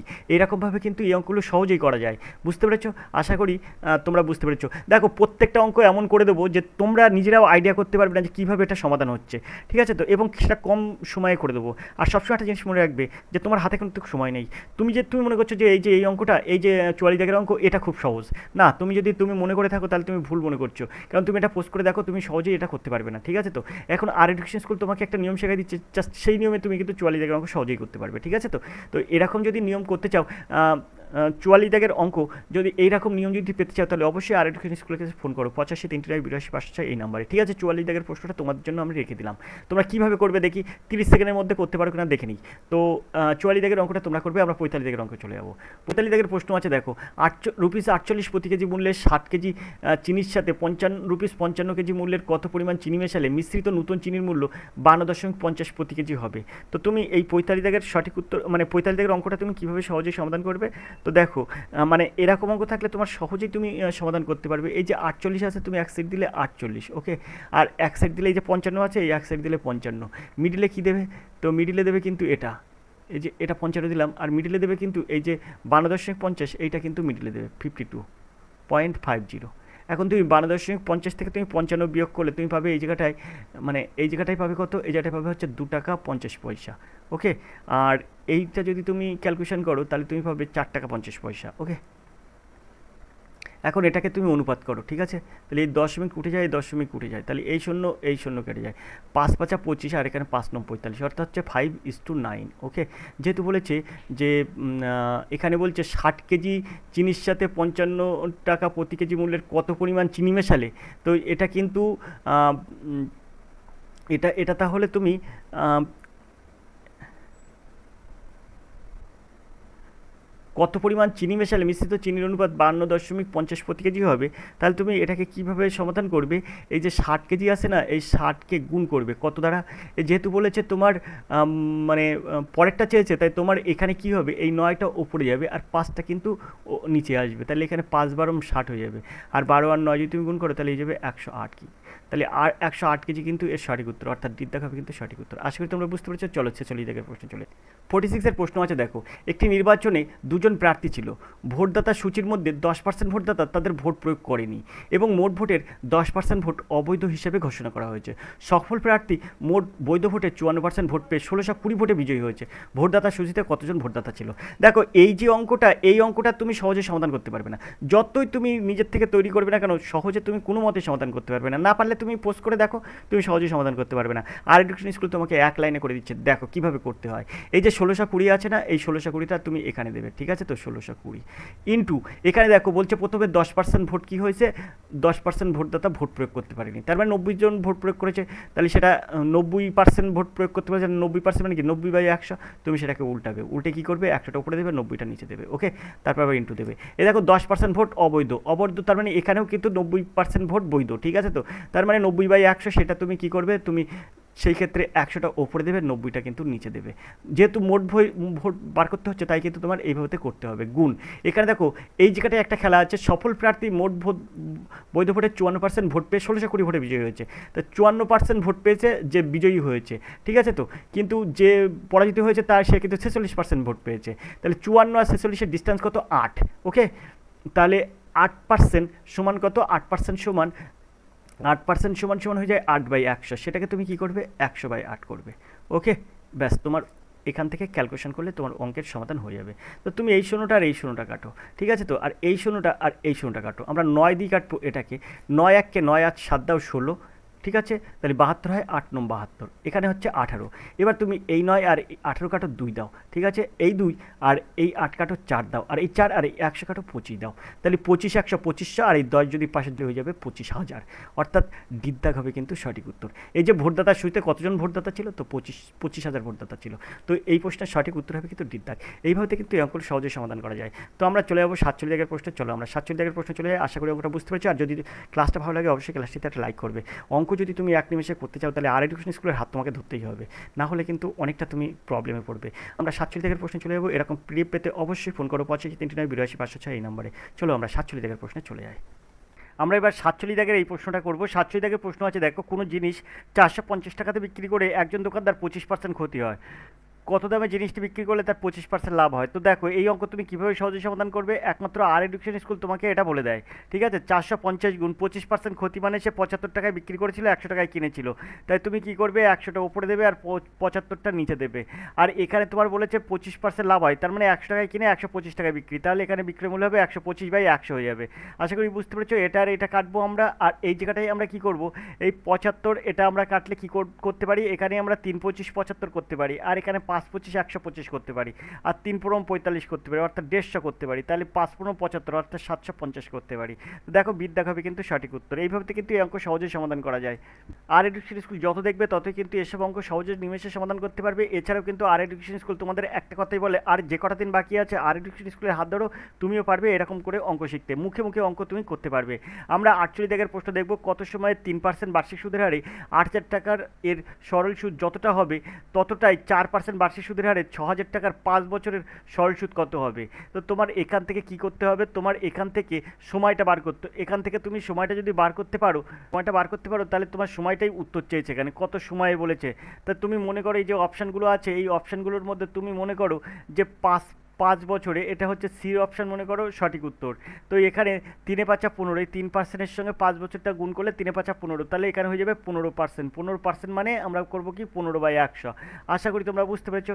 এখন এই 8,000 টাকাটা, এই 8,000 টাকাটা দাও, 8,000 টাকাকে 15/100 দিয়ে তুমি গুণ করো, তাহলে তোমার সুদটা বেরিয়ে যাবে 15/100। ওকে, তাহলে তোমার সুদ বেরিয়ে যাবে কত বেড়ায়, এই দুটো শূন্য, এই দুটো শূন্য, তাহলে 8 × 15 = 120, 120 পিছনে দুটো শূন্য, অর্থাৎ 1200 টাকা। 3% হারে 5 বছরে তোমার 8,000 টাকা সুদ হয় 1200 টাকা। এখন এই যদি 1200 টাকা সুদ হয়, তাহলে তুমি দেখো এইখানে আমরা কি করব, এখানে 4×5 = 20, মানে 4% হারে 5 বছরে মানে 20%, অর্থাৎ 20% মানে 20/100। ওকে, 20% মানে 20/100। এখন 20/100 দেখো 6,000 টাকার সুদও কিন্তু হবে 20/100 দিয়ে যদি তুমি গুণ করো, তাহলে দেখো এই দুটো শূন্য কাটো, এই দুটো শূন্য কাটলে 6 × 12, অর্থাৎ 1200 টাকা কিন্তু হয়ে যাচ্ছে। এখানেও কিন্তু সুদ হয়ে যাচ্ছে 1200 টাকা, তার মানে তোমার এটার উত্তর হবে কিন্তু 5 বছর। আশা করি বুঝতে পারছো। যদি এরকমভাবে না বুঝতে পারো, তাহলে অন্যভাবেও তুমি করতে পারো। কীভাবে করবে দেখো, এখান থেকে খুব সহজে তুমি সমাধান করতে পারবে। এখানে দেখো, তুমি এটা মনে করো যে এখানে বলেছে 4% হারে 5 বছরে 6,000 টাকা সুদ কত সেটা তুমি বার করে নাও। তাহলে 4×5 = 20, 4 আর 5 যদি গুণ করো 20, তাহলে 20% মানে 20/100। এই 20/100 এটাকে তুমি কি করবে, 6,000কে 20/100 দিয়ে গুণ করবে, তোমার এখান থেকে 6,000 টাকা 4% হারে 5 বছরের সুদটা বেরিয়ে যাবে। তো এই দুটো শূন্য কেটে দাও, কেটে দিলে এখানে হয়ে যাবে 1200। ওকে, তাহলে 1200 টাকা সুদ। ঠিক এই 8,000 টাকা কত বছরে 3% হারে 1200 টাকা সুদ হবে সেটা তোমাকে নির্ণয় করতে হবে। তাহলে তুমি এই 1200 আর এই 1200 হচ্ছে সুদ, তাহলে তুমি এটা কি করবে, তুমি এই জায়গাটায় করো, এখানে মনে করো 1200 দিলে ওপরে, তাহলে 1200 গুণ 100। তুমি যেহেতু সময় বার করছো, তাহলে নিচে হবে 8,000 ইন্টু এই 3। ওকে, তাহলে এখান থেকে তুমি 1 2 3 শূন্য কাটলে, 1 2, আর এখান থেকে একটা শূন্য কাটলে, 3টে শূন্য কাটলে, এবার এখানে 3 × 4 = 12 করো। ওকে, আর এখানে 2 আর 8 কাটলে এখানে হয়ে যায় 4 দ্বিগুণে 8, এখানে 2 হয়ে যায়, 2 আর এই 10 কাটলে হয়ে যায় 5। তো তুমি এখানে উত্তর করলে 5 বছর।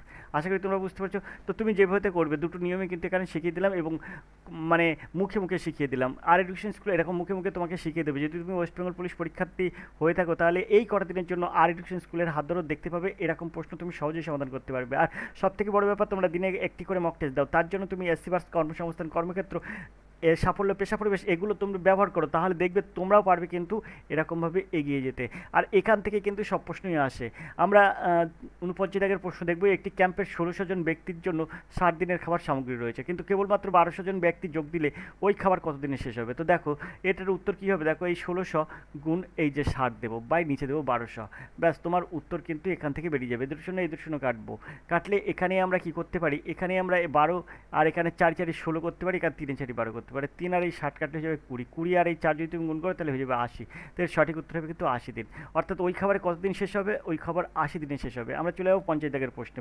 আমরা 50 দাগের এই প্রশ্নটা দেখবো। 6 জন বালক অথবা 4 জন পুরুষ একটি কাজ 18 দিনে শেষ করতে পারে। 4 জন বালক এবং 10 জন পুরুষ একসাথে কাজটি কত দিনে শেষ করবে? তো দেখো এখানে 6 জন বালক অথবা 4 জন পুরুষ আছে, ঠিক আছে। তো আর এই জায়গায় বলেছে 4 জন বালক ও 10 জন পুরুষ একসাথে কাজটি কতদিন শেষ করবে। তো দেখো এখানে 4 জন বালক আছে না, 4 জন বালক হবে না, এখানে হবে 3 জন বালক। ওকে, এখানে 3 হবে। তাহলে তুমি এটাকে কীভাবে সহজে সমাধান করবে, দেখো তুমি এই জায়গাটা এরকম করবে, 4 জন পুরুষ সমান 6 জন বালক। ওকে, 6 জন বালক। এখন একজন পুরুষ সমান কজন বালক, একজন পুরুষ সমান 6/4 জন বালক, ঠিক আছে। আর এই যে 10 জন পুরুষ সমান কজন বালক তোমার নির্ণয় করতে হবে। তুমি যে কোনো একটা প্রকাশ করে নিতে হবে, হয় পুরুষটাকে বালকে পরিণত করতে হবে, নাহলে বালকটাকে পুরুষে পরিণত করতে হবে। তা তুমি এটাকে কী করবে, এটাকে তুমি পুরুষটাকে বালকে পরিণত করছো, তাহলে 6 × 10 হয়ে যাবে, আর নিচে হয়ে যাবে কিন্তু 4। আশা করি বুঝতে পেরেছো, 6 × 10/4। এখন এটাকে যদি আমরা 3 দিনও 6 করতে পারি, এটা 2 দিনও 4 করতে পারি। আর এই 2 আর এই যে 10 কাটলে হয়ে যাবে 5, তাহলে 3 × 5 = 15, তাহলে 15 জন কিন্তু বালক, 15 জন বালক। আর এখানে দেখো এই যে 10 জন পুরুষ সমান আমরা পেলাম কত, 15 জন বালক। আর এই জায়গায় যে 3 জন বালক আছে, সেই 3 জন বালক এখানে আমার যোগ করতে হবে, তাহলে 15 আর 3 18 জন বালক। ওকে, তাহলে এখানে আমার 3 জন বালক এবং 10 জন পুরুষ সমান 18 জন বালক। এখন আমি এখান থেকে কি করব, এখান থেকে আমরা 6 জন বালকে কদিনে করে কাজটি, 18 দিনে। তাহলে 6 জন বালকে করে 18 দিনে, তাহলে একজন বালকে করবে কত দিনে, তাহলে 18 × 6। ওকে, আর এই যে 18 জন বালক, সেটা কাজটা কত দিনে করবে, তাই তোমার এখানে কি হবে, তাহলে এখানে 18 জন বালকে কাজটি করবে কত দিনে, তাহলে 18 × 6, এটা উপরে বসে যাবে, আর এই 18টা নিচে বসে যাবে। তাহলে এই 18 কাটবো, তাহলে 6, তাহলে 6 দিন কিন্তু এই কাজটা শেষ হবে। আশা করি তোমরা বুঝতে পেরেছো। তাহলে এখানে এর দেখাবে কিন্তু সঠিক উত্তর। আশা করি বুঝতে পেরেছো। চলো আমরা 1 নম্বর প্রশ্নে চলে যাবো। এখানে একটু ভুল আছে, এখানে 4-এর জায়গায় কিন্তু হবে 3। আশা করি এটা তোমরা অবশ্যই ঠিক করে নেবে। এবার আমরা 1 নম্বর প্রশ্নে চলে যাবো। 51 অঙ্ক দেখবো, পি বালতির ধারণ ক্ষমতা কিউ বালতির ধারণ ক্ষমতা থেকে 3 গুণ। একটি চৌবাচ্চা ভর্তি করতে পিকে 60 বার ঢালতে হয়, দুটি বালতি একসাথে নিলে কতবার চৌবাচ্চাটি ভরবে? তো দেখো এই অঙ্কটা তুমি যদি প্রথমে যদি স্টপ করে দাও, স্টপ করে তুমি যখন নিজে নিজে করবে তখন করতে পারবে না। তুমি খুব যদি হয় তুমি উত্তর বার করতে পারবে, কিন্তু তোমার অনেক সময় লাগবে। এই অঙ্কটা আর এডুকেশন স্কুল আজকে তোমার মুখে মুখে শিখিয়ে দেবে। দেখো এটা তুমি কীভাবে সহজে সমাধান করতে পারবে। এখানে শুধু একটা কথা মনে রাখবে, এখানে বলছে কিউ বালতির ধারণ ক্ষমতা পি বালতির ধারণ ক্ষমতা কিউ বালতি থেকে 3 গুণ বেশি। তার মানে কি, এখানে যদি কিউ বালতি তুমি মনে করো কিউ বালতির ধারণ ক্ষমতা 1 একক, প্রত্যেক বালতিতে ধারণ ক্ষমতা 1 একক, ঠিক আছে? তো পি বালতির ক্ষেত্রে সেইটা কি হবে, পি বালতির ধারণ ক্ষমতা হবে 3 একক। ওকে, তাহলে যখন তারা একসঙ্গে ভর্তি হবে, মানে একবার যদি নিয়ে যায়, এই 3 আর 1 4 একক হবে। একবার যদি পি কিউ দুটো বালতি একসঙ্গে নিয়ে যায়, তাহলে এখানে হবে কত, 3 যোগ 1 সমান সমান 4 একক। এখন মজার ব্যাপারটা হচ্ছে এইখানে বলছে একটি চৌবাচ্চা ভর্তি করতে পিকে 60 বার ঢালতে হয়। তাহলে ওই চৌবাচ্চায় জল ধরে কতটা, 60 বার ঢাললে, একবার ঢাললে 3 একক, পি বালতি যদি একবার ঢালে তা 3 একক হয়, 60 বার ঢাললে 180 একক হবে। ওকে, তাহলে এবার বলছে দুটো বালতি একসাথে নিলে কতবার চৌবাচ্চাটি ভর্তি হবে? তাহলে 180 একক এইটা ভর্তি করতে গেলে পি আর কিউ মিলে কতবার ঢালতে হবে? তাই পি আর কিউ মিলে একবার গেলে 4 একক ঢালা হয়। তাহলে কতবার ঢালতে হবে দেখো, এই 4 দিয়ে 180কে যদি তুমি ভাগ করো তাহলে এখানে হয়ে যাবে 45। তাহলে 45 বার ঢালতে হবে। একদম মুখে মুখে এসব অঙ্ক সহজে সমাধান হয়ে যায়। আর এডুকেশন স্কুল এইগুলো কিন্তু তোমাকে খুব ভালোভাবে শিখিয়ে দেবে, এবং তুমি যদি চাও তাহলে এরকমভাবে কিন্তু মুখে মুখে করতে পারো। তো দেরি না করে অবশ্যই আর এডুকেশন স্কুলের হাত ধরো। 85 339 82 506 এই নাম্বারে ফোন করো এবং নিজে নিজে আজই কিন্তু তুমি কন্ট্যাক্ট করে আর এডুকেশন স্কুলের সঙ্গে যুক্ত হয়ে যাও। 52 প্রশ্ন আছে, দেখো সুভাষ এবং সুশীল নিজ নিজ বাড়ি থেকে 8 কিমি দূরে যাওয়ার জন্য যাত্রা শুরু করলো। তারা একে অপরের দিকে চলছে, তারা 1 ঘন্টা 15 মিনিট পরে মিলিত হয়। যদি সুভাষ 4 কিমি ঘন্টা গড় গতিবেগে চলে, তাহলে সুশীলের গড় গতিবেগ তোমার নির্ণয় করতে হবে। তো তুমি এটাকে খুব সহজে সমাধান করতে পারবে। 1 ঘন্টা 15 মিনিট সমান কত, 1 ঘন্টা 15 মিনিট সমান 1 পূর্ণ 15/60। ওকে, তাহলে এটা যদি 15 1 15 করতে পারি, 4 15 60 করতে পারি, 4 1 4 1 5 4, 5 4 ঘন্টা। ওকে, 5 4 ঘন্টায় কিন্তু সে কী করছে, 5 4 ঘন্টা 5 4 ঘন্টার পরে কিন্তু তারা মিলিত হচ্ছে। তা 5 4 ঘন্টায় এই সুভাষ কতটা যাচ্ছে, তো সুভাষ হচ্ছে সুভাষের গতিবেগ কত, 4 কিমি/ঘন্টা। তাহলে তুমি এখান থেকে 5 4 4 কিমি যায়, মানে 1 ঘন্টায় যায় 4 কিমি। তাহলে সুভাষ 4 কিমি/ঘন্টা গতিবেগে গেলে 5 4 ঘন্টায় সে কতটা যাচ্ছে, তাই তুমি 5 4-এর সাথে তুমি 4 গুণ করে দাও। তাহলে এখানে 4 গুণ করলে এই 4 কেটে যায়, সমান সমান 5। তাহলে 5 কিমি কিন্তু সুভাষ যাচ্ছে। ঠিক আছে, 1 ঘন্টা 15 মিনিটে সুভাষ 5 কিমি যাচ্ছে। তার মানে মোট দূরত্ব কত, মোট দূরত্ব তোমার এখান থেকে এই পর্যন্ত 8 কিমি। ওকে, 8 কিমি। তার মধ্যে সুভাষ গেছে কত কিমি, 5 কিমি। তাহলে থাকে কত, তাহলে এটা থাকে 3 কিমি। এই 3 কিমিটা কে যাচ্ছে, 3 কিমিটা যাচ্ছে কিন্তু এই যে সুশীল। ওকে, তাহলে সুশীল যাচ্ছে হচ্ছে 3 কিমি। ঠিক আছে, সুশীল যাচ্ছে 3 কিমি। এখন সুশীলের গতিবেগ তোমার নির্ণয় করতে বলেছে। তাহলে সুশীল 3 কিমি যাচ্ছে, সুশীলের কিন্তু ওই 3 কিমি যেতে 1 ঘন্টা 15 মিনিট সময় লাগছে। তাই বলছে না এখানে 1 ঘন্টা 15 মিনিট পরে মিলিত হচ্ছে, তার মানে কি 3 কিমি যেতে 1 ঘন্টা 15 মিনিট লাগছে সুশীলের। তাহলে ওর গতিবেগ কত নির্ণয় করতে হবে, 3 কে আমি গুণ করবো, এই যে 3 কিমিকে আমি গুণ করবো কত দিয়ে, এই যে 1 ঘন্টা 15 মিনিট মানে 5/4 ঘন্টা। তাহলে এটা উল্টে গুণ করবো, 4/5 ঘন্টা। তাহলে এখান থেকে আমরা খুব সহজে পাবো 3 4 12/5, 12/5 মানে 5 দিন 10 আর 2 12, 2/5, 2 পূর্ণ 2-এর 5 কিমি/ঘন্টা হচ্ছে সুশীলের গতিবেগ। আশা করি তোমরা বুঝতে পেরেছো। তাহলে সিদ্ধা হবে কিন্তু সঠিক উত্তর। এভাবে কিন্তু এরকম সহজে সমাধান করা যায়। চলো 53 প্রশ্ন চলে যায়। আমরা 53-এর এই প্রশ্নটা দেখব। দুটি স্টেশন এ এবং বি একে অপরের দিকে 220 কিমি দূরত্বে অবস্থিত। একটি ট্রেন এ থেকে 80 কিমি/ঘন্টা গতিতে বি এর দিকে যায়। 30 মিনিট পরে দ্বিতীয় ট্রেনটি 100 কিমি/ঘন্টা গতিবেগে বি থেকে এর দিকে যায়। দুটি ট্রেন এ থেকে কত দূরত্বে মিলিত হবে? তো প্রথমে দেখো, এ থেকে 80 একটি ট্রেন এ থেকে 80 কিমি/ঘন্টা গতিতে বি এর দিকে যায়। 30 মিনিটে সে কতটা যাবে, এই বলে 30 মিনিট পর দ্বিতীয় ট্রেনটা ছাড়বে। তা ওই 30 মিনিটে এ থেকে যে ট্রেনটা ছাড়ছে সেটা কত দূরত্ব যাবে? তো এই যাত্রা এটা মনে করো 220 কিমি। ওকে, এই যাত্রা এটা মনে করো 220। এখন প্রথম যে ট্রেনটা যাচ্ছে এ থেকে, সে ছাড়ছে 80 কিমি/ঘন্টা গতিবেগে। তাহলে 30 মিনিটে কত যাবে, মানে 1 ঘন্টা যদি 80 কিমি যায় তাহলে 30 মিনিটে যাবে 40 কিমি। আশা করি বুঝতে পেরেছো, অর্থাৎ আধা ঘন্টা 40 কিমি যাবে। তাহলে এই যাতে এই পর্যন্ত সে 40 কিমি যাবে। 40 কিমি যখন যাচ্ছে, 40 কিমি যাওয়ার পরে ওইটা বাকি থাকছে কত, এই জায়গাতে এটা বাকি থাকছে কত, এই যাতে এটা কিন্তু বাকি থাকছে 220 বিয়োগ 40 সমান সমান 180 কিমি। এই 180 কিমি পথটা কিন্তু বাকি থাকছে। এখন এই 180 কিমি পথ তারা যাবে, এবার 180 কিমি পথ যেতে তাদের কত সময় লাগবে, তাহলে এদের আপেক্ষিক গতিবেগ কত, এর 80 কিমি আর দ্বিতীয় ট্রেনের গতিবেগ 100 কিমি। তাহলে যেহেতু তারা উভয় দিকে যাচ্ছে, মানে দুইজনের দুই দিকে দুইজনের একে অপরের দিকে যাচ্ছে, তাই তোমার এটা আপেক্ষিক গতিবেগ যোগ হবে। তাহলে 180 আর 100 আর 80 যদি যোগ করি তাহলে হয়ে যাবে 180 কিমি। ওকে, এটা হয়ে যাবে আপেক্ষিক গতিবেগ। ডির মান কত, এখানে ডির মান কত, ডির মান হচ্ছে এখান থেকে 220 তুমি 40 বাদ দিলে যে 180 কিমি থাকছে সেটা হচ্ছে ডির মান। তাহলে এখানে হয়ে যাবে 180। আর টির মান কত, টির মান তোমাকে বার করতে হবে। তাহলে এই 180 এই 180 কাটলে 1 হয়ে যায়। তাহলে টি1কে টি সমান সমান হয়ে যাবে 1। তাহলে এই টি সময়ের মান বেরোলো কত, 1 ঘন্টা। কারণ আমরা এখানে ঘন্টাটা প্রকাশ করে যাচ্ছি, এত কিমি পার ঘন্টা, এত কিমি পার ঘন্টা আছে, তাই এর 1 ঘন্টা হবে। তাহলে এটা কিন্তু সময় লাগবে 1 ঘন্টায়। এখন বলেছে দুটি ট্রেন এ থেকে কত দূরত্বে মিলিত হবে, তাহলে 1 ঘন্টায় যে দূরত্ব যাবে সেই দূরত্বে কিন্তু দুটি ট্রেন মিলিত হবে। সেখানে কিন্তু 1 ঘন্টায় এ যায় 80, এ থেকে যে ট্রেনটা ছাড়ছে অর্থাৎ প্রথম ট্রেন যেটা এ থেকে ছাড়ছে সেটা কিন্তু 80 কিমি পার ঘন্টা গতিবেগ, তার গতিবেগ কিন্তু। তাহলে সে 1 ঘন্টায় কত যায়, 80 কিমি। আর আগে গেছে আধা ঘন্টায় কত কিমি, 40 কিমি। তাহলে সে কত দূরত্ব থেকে দেখা হচ্ছে, তাহলে 80 আর 40 যোগ করো, তাহলে হয়ে যাবে 120 কিমি। এর দাগ কিন্তু সঠিক উত্তর। আশা করি বুঝতে পারছি, বেশি ক্যালকুলেশন করতে হয় না। আর এডুকেশন স্কুল তোমাকে বেশি ক্যালকুলেশন করে শেখাবে না, খুব কম সময়ে শর্টকাট টিক্সের মাধ্যমে এবং মুখে মুখে যাতে সমাধান করতে পারো সেটাই কিন্তু আর এডুকেশন স্কুল সবসময় তোমাকে বলে দেবে। 54 দাগের প্রশ্ন আছে, দেখো, এক ব্যক্তি নদীতে 48 কিমি দূরত্ব যেতে এবং ফিরে আসতে 14 ঘন্টা সময় নেয়। সে স্রোতের দিকে যত সময় 4 কিমি দূরত্ব যায়, ওই একই সময় স্রোতের বিপরীতে 3 কিমি যায়। স্রোতের গতিবেগ কত তোমাকে নির্ণয় করতে হবে। তা তুমি এটাকে কীভাবে নির্ণয় করবে, দেখো খুব সহজে নির্ণয় করো।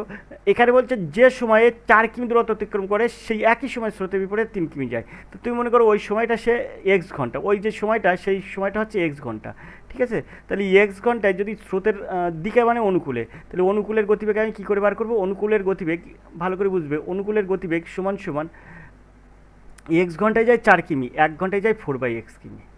ওকে, এটা কিন্তু অনুকূলের গতিবেগ, এত কিমি পার ঘন্টা হচ্ছে অনুকূলের গতিবেগ। আর প্রতিকূলের গতিবেগ কী হবে, প্রতিকূলের গতিবেগ হয়ে যাবে প্রতিকূলের বেগ হয়ে যাবে এক্স ঘন্টায় যায় 3 কিমি, 1 ঘন্টায় যায় 3/x কিমি পার ঘন্টা। অর্থাৎ অনুকূল আর প্রতিকূলের গতিবেগ আমরা বার করে নিলাম। এখন তোমার বলেছে কি যে এক ব্যক্তি ওই নদীতে 48 কিমি দূরত্ব যেতে আর ফিরে আসতে 14 ঘন্টা সময় লাগে, ঠিক আছে। তো তাহলে এখান থেকে আমরা একটা জিনিস বলতে পারি যে 48 যদি অনুকূলে যায় তাহলে কত সময় লাগে, আর প্রতিকূলে যেতে আমাদের কত সময় লাগে সেটা আমরা বার করব। তাহলে এখানে আমরা 4/x কিমি যাই 1 ঘন্টায়, তাহলে 48 কিমি যেতে কত সময় লাগবে, তাহলে আমরা এটাকে কি করব, 48/4/x প্লাস 48/3/x, এইটা সমান সমান কত, এইটা সমান সমান যেতে সময় লাগছে মোট 14 ঘন্টা, তাই 14 দেবো। আশা করি বুঝতে পেরেছো। তো এখান থেকে আমরা খুব সহজে এক্সের মানটা আরামসে বার করতে পারবো। কিরমভাবে বার করতে পারবো, দেখো এই এক্সটা উল্টে উপরে চলে যায়, এই এক্সটা উপরে চলে যায়, সেই ক্ষেত্রে আমরা এখানে 4/48 করতে পারি, আর এই এক্সটা উপরে চলে যায়, তাহলে এখানে আমরা 12x বলতে পারি। প্লাস এখানে আমরা 3 × 48 করতে পারি, আর এক্সটা উপরে চলে গেলে এটা বলতে পারি 16x। এইটা সমান সমান কত, 14। তাহলে 16 আর 12 কত হয়, 28x, 28x সমান সমান 14। তাহলে এক্স সমান সমান কত, 1/2। এই 14 আর এই 28 কাটলে এখানে 14 × 1 = 14 আর 14 × 3 = 28, তাহলে এই দুইটা নিচে চলে যায়, তাহলে 1/2। তাহলে এক্স সমান সমান 1/2। ওই যে এক্স ঘন্টা আমরা যে সময়টা বার করেছিলাম সেই সময়টা এক্স ঘন্টা সমান 1/2 ঘন্টা, 1/2 ঘন্টা মানে 30 মিনিটও বলতে পারো, আবার 1/2 ঘন্টাও বলতে পারো। এর বলছে স্রোতের গতিবেগ তোমাকে নির্ণয় করতে হবে। তো এবার আমরা এটা কি করব, এই যে স্রোতের অনুকূলে গতিবেগ বলেছে 4/x কিমি পার ঘন্টা, তাহলে এক্সের মান যেহেতু 1/2, তাহলে আমরা এটা বলতে পারি 4 × 2/1, মানে এক্সের মানে 1/2, মানে এর নিচে বসে 1/2, একটা এখানে আমরা 1/2 অর্থাৎ দুইটা উপরে চলে যাবে, একটা নিচে চলে আসবে, তাহলে এখানে 4 × 3 = 8, 8 কিমি পার ঘন্টা কিন্তু অনুকূলের গতিবেগ। আর ঠিক সেমভাবে 3 × 3 = 6 কিমি পার ঘন্টা কিন্তু প্রতিকূলের গতিবেগ। এখন তোমার বলেছে স্রোতের গতিবেগ কত? স্রোতের গতিবেগের সূত্র কি? অনুকূল মাইনাস প্রতিকূল বাই 2। ঠিক আছে, তাহলে 8 মাইনাস 6 বাই 2। তাহলে এখান থেকে তুমি কত পাচ্ছ? 6 থেকে 8 থেকে 6 বাদ দিলে 2 পাচ্ছ, তাহলে 2 বাই 2। তাহলে এখানে তুমি পাচ্ছ 1। তাহলে 1 কিমি পার ঘন্টা হচ্ছে এর গতিবেগ, স্রোতের গতিবেগ। আশা করি তোমরা বুঝতে পেরেছো। খুব সহজে এই অঙ্ক সহজেই সমাধান করা যায়। আমরা 55 দাগের প্রশ্নে চলে যাবো। 55 দাগের প্রশ্ন কী আছে দেখবো, তার জন্য প্রশ্নটা একটু উপরের দিকে তুলবো। 55 দাগের প্রশ্ন দেখবো, একটি পার্কের দৈর্ঘ্য প্রস্থ অনুপাত 3:2। এক ব্যক্তি 12 কিমি পার ঘন্টা গতিতে সাইকেল দ্বারা 8 মিনিটে পুরো পার্কটি একবার পাক দেয়। পার্কের ক্ষেত্রফল কত নির্ণয় করতে হবে। তা তুমি এই দৈর্ঘ্য প্রস্থের অনুপাত মনে করো, এটা 3x মিটার, এটা হচ্ছে 2x মিটার। ওকে, যেহেতু বলেছে পার্কের ক্ষেত্রফল কত তোমাকে নির্ণয় করতে বলেছে, তা তুমি আগে পরিসীমা এখানে দেওয়া আছে, দেখো বলছে 12 কিমি পার ঘন্টা গতিবেগে 8 মিনিট সময় লাগে তা পুরো পার্কটি একবার পাক দিতে। তাহলে পরিসীমাটা আমি এখান থেকে বার করবো। সেখানে পরিসীমা সূত্র কী হবে? 2 ইন্টু দৈর্ঘ্য প্লাস প্রস্থ। দৈর্ঘ্য কত? দৈর্ঘ্য 3x, প্রস্থ হচ্ছে 2x। তাহলে দৈর্ঘ্য প্লাস প্রস্থ অর্থাৎ 3 আর 2 5x। ঠিক আছে, তো তাহলে 2 ইন্টু 5x, এটা হচ্ছে পরিসীমা সূত্র। এখন পরিসীমা কত তোমাকে নির্ণয় করতে হবে। তো পরিসীমা তুমি নির্ণয় করতে গেলে, অর্থাৎ এখান থেকে তুমি এক্স এর মান কীভাবে নির্ণয় করবে, দেখো এখানে তোমার এটা হবে পরিসীমা। এখানে তুমি কীভাবে নির্ণয় করবে, এখানে 12 কিমি পার ঘন্টা গতিবেগ যাচ্ছে, তাহলে ওর আপেক্ষিক গতিবেগ কত হবে? 12 গুণ। আপেক্ষিক গতিবেগ বার করতে গেলে 12টা আমরা এখানে লিখবো, তারপরে এখানে 5/18 দিয়ে গুণ করে দেবো। ঠিক আছে, তাহলে এটা মিটার পার সেকেন্ড হয়ে যাবে। মিটার পার সেকেন্ড হয়ে গেলে তোমার মিনিটে প্রকাশ করতে গেলে 60 দিয়ে গুণ করতে হবে। 60 দিয়ে গুণ করে এটাকে আবার 8 দিয়ে গুণ করতে হবে, কারণ 8 মিনিটে ওই পাকটি একবার পাক দেয়। তাহলে পরিসীমাটা তোমার এখান থেকে বেরিয়ে যাবে, সেটার সমান এখানে লিখবো। ঠিক আছে, তো এখানে আমরা কি করব, এখানে আমরা এই 18টাকে কাটবো, 18টাকে কাটবো, 6 দিনও 12 করবো। হ্যাঁ, 3 6 18 করবো। আর 3 আর এই 60 কাটবো, 60 কাটলে হয়ে যাবে 20। তো এখানে 5 20 100 করবো, আর 8 দিনে 16, তাহলে 16 100 1600 হয়ে যাবে। ওকে, তাহলে এই এখান থেকে আমরা এক্সের মানটা খুব সহজে বার করতে পারবো। তাহলে 5 দিনে 10x, তাহলে 1600/10, তাহলে কত পাচ্ছি? 160। ওকে, তাহলে 160 হবে এক্সের মান। তাহলে এক্সের মান যদি 160 হয়, তাহলে আমার দৈর্ঘ্য কত হবে? 3 × 48, অর্থাৎ 480 দৈর্ঘ্য। আর প্রস্থ কত হবে? 16 দিনে 32, অর্থাৎ 320। এখন 480 আর 320 এ দুটো যদি আমরা গুণ করি, তাহলে দৈর্ঘ্য ইন্টু প্রস্থ হচ্ছে ক্ষেত্রফলের সূত্র। তাহলে দৈর্ঘ্য ইন্টু প্রস্থ যদি আমরা গুণ করি, অর্থাৎ 480 আর 320 এটা যদি আমরা গুণ করি, তাহলে খুব সহজে পেয়ে যাব কত? 15 3 2 0। আশা করি তোমরা বুঝতে পেরেছো, অর্থাৎ সিদ্ধা কিন্তু এর সঠিক উত্তর। বলেছে না ক্ষেত্রফল কত, আমরা দৈর্ঘ্য বার করলাম 480, প্রস্থ বার করলাম 320, তো দৈর্ঘ্য গুণ প্রস্থ হচ্ছে ক্ষেত্রফল। এইভাবে কিন্তু এই অঙ্ক সহজে সমাধান করা যায়। 56 দাগের প্রশ্ন দেখব, একটি চাকার ব্যাস হচ্ছে 1.26 মিটার, 500 বার ঘুরলে চাকাটি কত দূরত্ব অতিক্রম করবে। তাহলে একবারে অতিক্রম করবে কত? একবারে অতিক্রম করবে, এর সূত্র হচ্ছে কিন্তু 2πr, বৃত্তের পরিধির সূত্র 2πr। সেই ক্ষেত্রে আমরা কী করতে পারি? 2 ইন্টু 22/7, ঠিক আছে, তো ইন্টু আর, আর মানে ব্যাসার্ধ, ব্যাস আছে কত? 1.26, তাহলে 1.26/2। আশা করি বুঝতে পারছি। এই 2 আর এই 2 কাটবো, আর এই 7 আর এখানে কাটলে হয়ে যাবে 7 1 7, অর্থাৎ দশমিক আমরা দেবো 7 1 7, আর 5 দা 12, 27 56, অর্থাৎ 18। 18-র সঙ্গে আমি যদি এই গুণ করি 22, তাহলে 8 দুগুণে 36, 6 হাতে 3, 8 দুগুণে 36 3 39। তাহলে এখানে আমার দুটোর আগে দশমিক 3.96 মিটার। আশা করি বুঝতে পেরেছো। তাহলে 3.96 মিটার, এটা কিন্তু একবার পূর্ণ আবর্তন করলে 3.96 মিটার যায়। তাহলে 500 বার পূর্ণ আবর্তন করলে কী হবে? তাহলে 5 2 0 দিয়ে গুণ করতে হবে, গুণ করলে কত হবে? তো এখানে আমরা এই 2 0 এরকম বসিয়ে দিতে পারি, তারপরে 5 6 30 শূন্য বসাতে পারি, হাতে 3, 5 9 45 আর 3 88, 8 হাতে 4, 3 হচ্ছে 15 আর 4 19, অর্থাৎ এখানে দুটোর আগে দশমিক, তাহলে এখানে দশমিক হয়ে যাবে। তাহলে এই দশমিক পরে এই 2 0 কেটে যাবে, তাহলে আমরা কত পাবো? 1980। তো এই দেখো 1980 মিটার হচ্ছে এর সঠিক উত্তর। বিদ্যাক হবে কিন্তু সঠিক উত্তর। আশা করি তোমরা বুঝতে পেরেছো। তাহলে আমরা 56-এর সঠিক উত্তর পেলাম বিদ্যাক। আমরা চলে যাবো 57 দাগের প্রশ্নে, অর্থাৎ 57-এর প্রশ্নে। প্রশ্নটা একটু উপরের দিকে তুলব। দেখো, একটি ত্রিভুজের ভূমির দৈর্ঘ্য 15 মিটার এবং উচ্চতা 12 মিটার। দ্বিতীয় একটি ত্রিভুজের ক্ষেত্রফল এই ত্রিভুজের ক্ষেত্রফলের দ্বিগুণ এবং এর ভূমিদৈর্ঘ্য 20 মিটার। এই ত্রিভুজটির উচ্চতা কত হবে তোমাকে নির্ণয় করতে হবে। তা তুমি এটাকে কীভাবে সহজে সমাধান করবে? দেখো, এখানে 15 মিটার, এটা এই ত্রিভুজটার ক্ষেত্রফল, এটা ভূমিদৈর্ঘ্য আছে 15 মিটার, উচ্চতা আছে 12 মিটার, তাহলে হাফ ইন্টু ভূমি ইন্টু উচ্চতা হচ্ছে ত্রিভুজের ক্ষেত্রফলের সূত্র। তাহলে হাফ ইন্টু ভূমি হচ্ছে 15 ইন্টু উচ্চতা হচ্ছে 12। তাহলে এখান থেকে আমরা যদি কাটি, তাহলে 6 দিনে 12 পাবো, 6 × 90 মিটার হয়ে যাবে। 90 বর্গমিটার হচ্ছে 90 বর্গমিটার ওই ত্রিভুজের ক্ষেত্রফল হবে। এবার দ্বিতীয় ত্রিভুজ বলেছে, একটি ত্রিভুজের ক্ষেত্রফল ওই ত্রিভুজের ক্ষেত্রফলের দ্বিগুণ, অর্থাৎ 90 জায়গায় তাহলে দ্বিগুণ হলে কত হবে? 2 গুণ করলে হয়ে যাবে 180 বর্গমিটার।